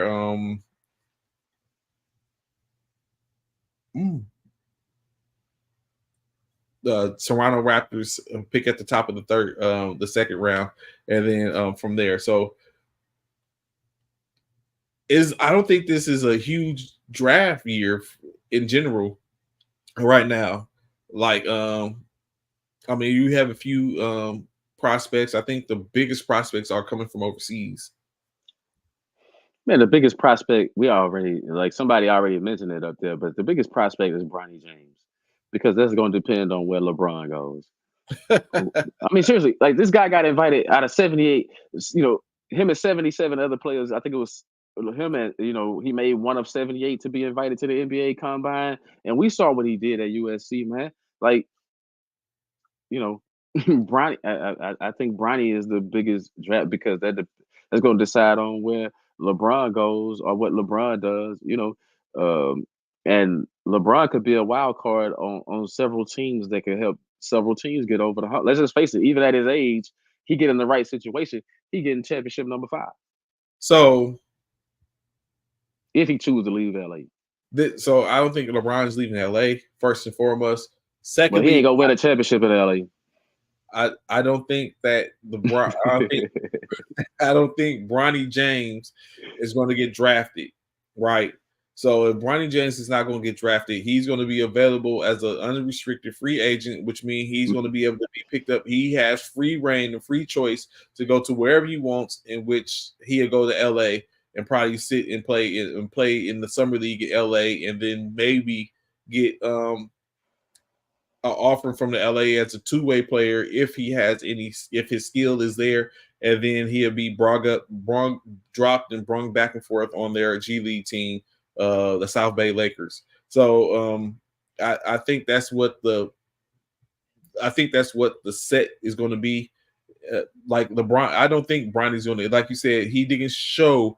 If Bronny gets drafted, it's based on the fact of who his father is and what they believe he can be. He didn't show that during the league. And then you have to take into consideration he has some health issues or has health issues as a youngin. They said he cleared to play in the NBA though. They said he cleared. Clear, yeah, but it's still like it's still the situation. Like it could be they could do like if they think he's that top tier or he has that type of ceiling, someone might take a flyer on him. I mean because there's a couple of teams that have multiple that's going to have multiple chances, so they have the ability to where they can kind of wait it out to the second round and be like, oh, I got my 4th pick in the second round, and go ahead and be like, well, we'll go ahead and pick up Bronny James based on the fact of what you said, that potentially we can pull his dad. So, and that's what I think that's what it's really. I think that's what it boils down to. I think the whole Bronny thing, how that all pans out, because it's a couple of teams I think that should explore the avenue of trying to lure LeBron there. So those teams that picked before the Lakers, hey, if they pick Bronny up, they like, hey, it's gonna be enticing because he said he wanted to play with his son. He said it's one of his dreams. So it'll be enticing if a team just jump in there and use their pick up Bronny just to lure LeBron. I can see it happening, and not necessarily just the Lakers, but I can see it happening with someone else. Like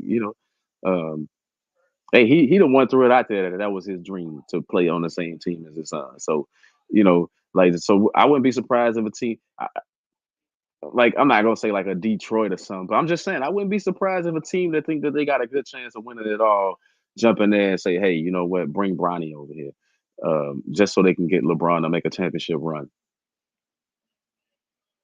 And that's what he wants. He wants a championship. You're not gonna get it in LA, so you might as well he's definitely look for options. You're not gonna get it in LA, man. Stop it. LA is so dysfunctional right now.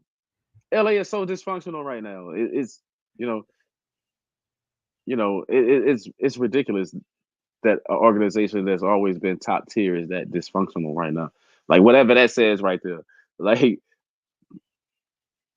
it's not the fact that for me, it's not even the fact that they losing out on these coaches. It's the fact that these coaches don't want to go there. That these coaches said, I'm gonna sign extensions right here, like Lou.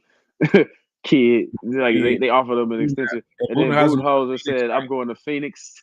He was like, "I'm going straight. I'm not going to even entertain." I mean, you have to start to look at that. That's how you know it's dysfunctional.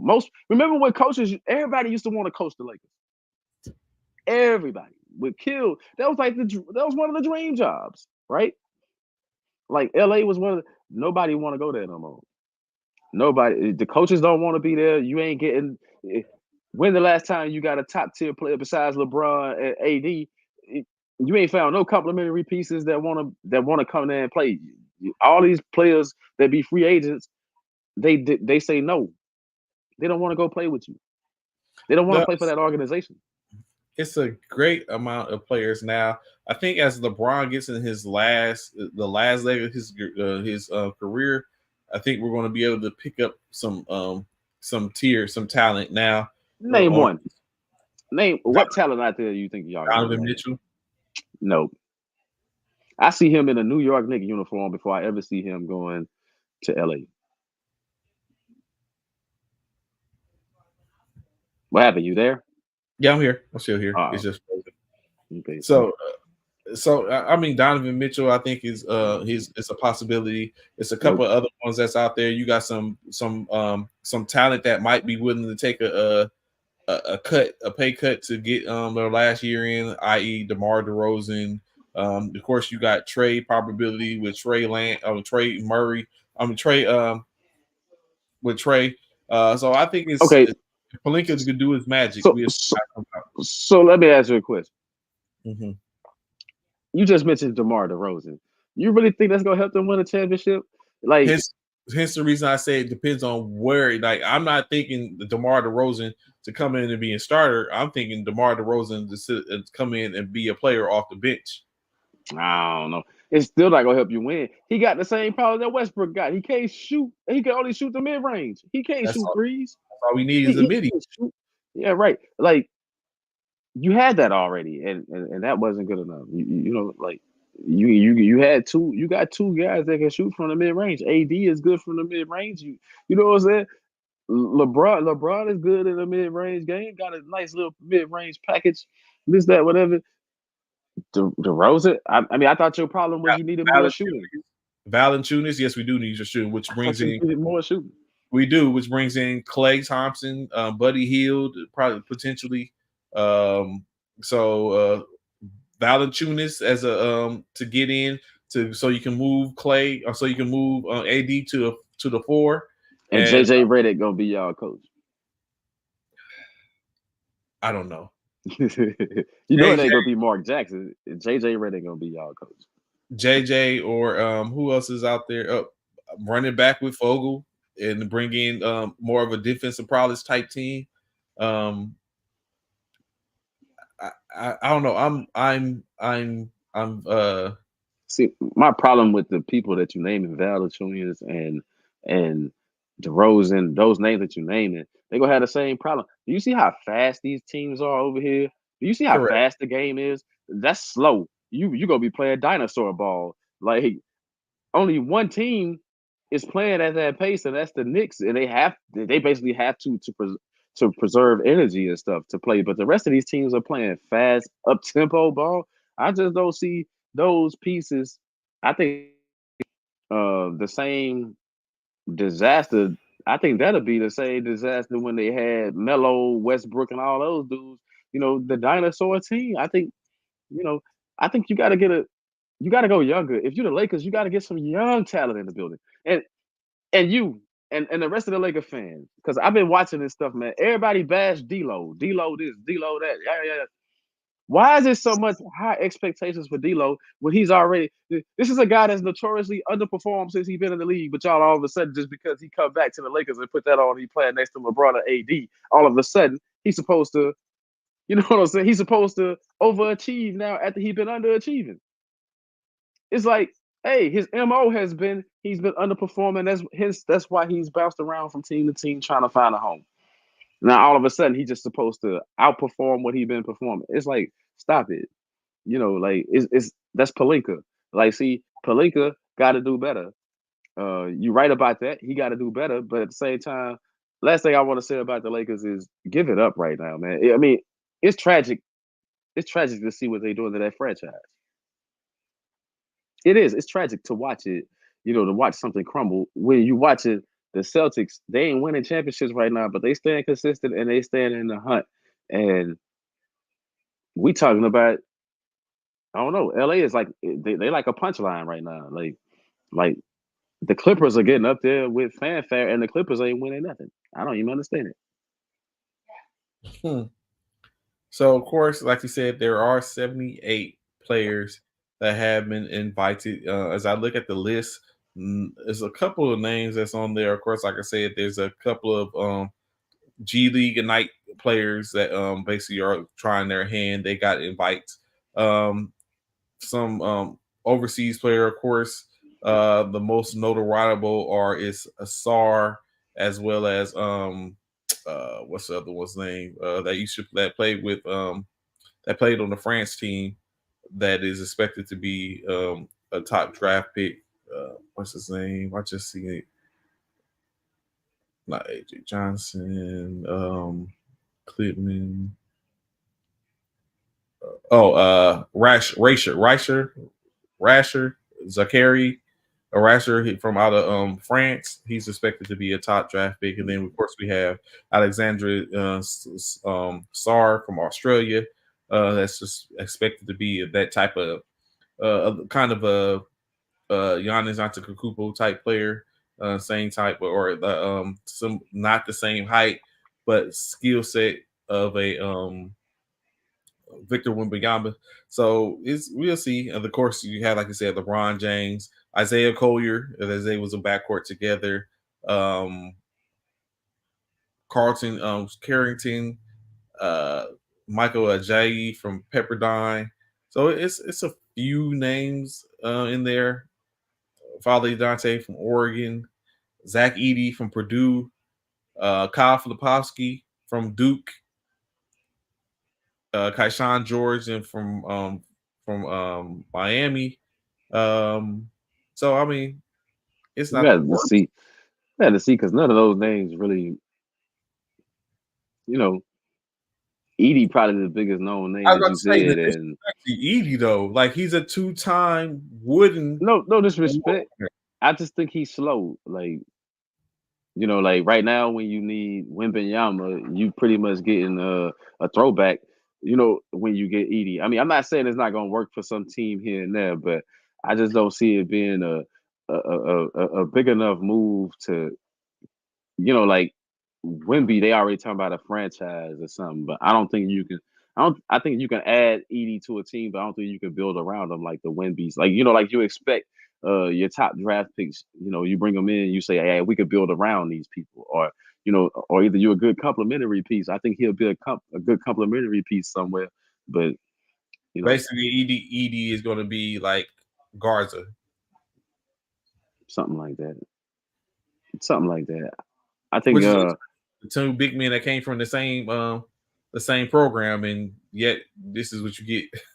I mean, but it's just the way the league is. It's no knock against their skill set, right? It's just that the league has moved away from that skill set pretty much, like so for me, he would have to slim up a little bit. Like I said, if a young man takes all the time, take the year or two or whatever to work on his skill, you already got the strength, but now you just got to get your hands and your feet quicker. Like you don't have to be the fastest up and down the court, but you got to be quicker to the ball. I saw him getting out rebounded, like say out jumped in certain situations. What you think they're gonna do? The game is much faster in the NBA, so it's like, hey, you got to work on those. Like if he get a little bit quicker, then he'll be tough. But how long is that gonna take though? Because Yao never got quicker, right? Well, I think it's because Yao never got an opportunity to, in the sense. I mean, Yao had plenty of opportunities. I'm straight out of H-Town. He had plenty of opportunities. We could take injuries and this, that, whatever. Yao Ming was a 10 rebound guy. You know what I'm saying? Like, I mean, exactly. I like that comment right there by my man Don. I'm assuming he talking about Edey. See, he would fit with Golden State because you playing off the ball so much. Oh yeah, he would fit. I mean, you know how many offensive rebounds he would have? Oh, but think about how. So think about Kevon Looney's how he plays. Like he now he is starting to get to where he can probably, like, he gets offensive rebounds and puts the ball up. I think Edey is that would all Edey would be, in which he's like, we need scoring as well. I don't know if Edey is a scorer to that. You don't need him to score. This is why. All the extra possessions that you gonna get Steph Curry, you know what I'm saying? Like all the extra possessions you gonna get those guys, Podziemski and all that, man. Come on, extra possessions. That's what I'm looking at. Like, and on the defensive end, being able to block a shot here, two here, there, and also rebound on the defensive end. I can see that Golden State. See a complementary piece and not something that you build around. You know what I'm saying? And we already got the pieces in place. You come in. I like that. Don said Looney is not 7. I mean, but Mooney has had a good career living off the glass like that, right? Like they ain't really calling no plays in his favor, but his effort, his hustle. I mean, I like that. I like that. Well, of course, we'll be seeing the draft takes place in June, of course. And so it'll be a good chance to see that at the end of June. So we have that. And then as we get ready to get up out of here, as we get ready to get up out of here, want to make sure we shout out, of course, two things. Like I said, in that community of military basketball. At the end of this month, of course, we have the Military Basketball Association, the MBA, Mike Bravo Oscar, as they have their series down in Philadelphia this Memorial Day weekend. So they're going to be tapped in and going. And then, of course, in July, the weekend, the 4th through 7th, shout out to T. Morris, Wayne Walcott, as they do their Battle of the Badges open tournament in Florida, of course. So be able to pull up there for 4th of July weekend and be a part of that. They have a lot going on. Be sure to contact T if you're interested in getting the team in there. They already have a good amount. I think it was maybe 10 to 15, 12 to 15 teams, 16 teams that's already signed up, and which is they're starting to put it together. So that's another tournament that's going on. So be sure to check both of those tournaments out if you can get to them. That sounds like a good amount of traveling to go to May, Philadelphia, Philly, and then turn around in July and be in Florida, and then finish out your summer. So check those games out. Be sure to reach out to them if you're trying to, like you said, trying to set it up to get a team. I'm very sure he'll be able to would graciously accept y'all, and you can put your squad together, go down there and compete. Coach, any other words before we get up out of here? Yeah, I don't know. I don't know if you saw this or if everybody else saw this, but that announcer in that women's boxing fight. Oh, I didn't see it. I would not want to be you. I would not want. Wow. He announced the one young lady as the winner, and then only to have to come back a few minutes later and announce the real lady. Wow. It's just wow, champion versus challenger. I mean, that was just hard to stomach. And like those commercials that say, "Hey, you want to get away?" What's those Snicker commercials or something? Like, you want to get away? He definitely wanted to get away. Man, how embarrassing is that? But that was funny. Just like who did that? Steve Harvey did that with the Miss America, right? Yeah. He pulled a Steve Harvey. You're absolutely right. But now, y'all have a good one. Happy belated Mother's Day to the mothers. And let's look forward to some good ball coming up. Definitely. So, like you said, enjoy y'all week. The start of the week is going up. Is just another week down in this year, to 2024, as we get closer and closer to the midpoint.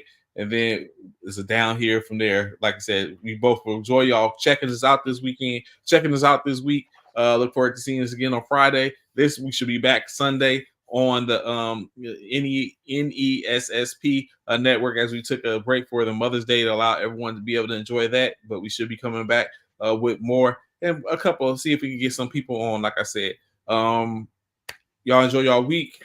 It's me, your man Trey the Commish. You got the people's coach Cornelius, and we're out of here. Here's Cornelius Cole. I'm sorry. Peace.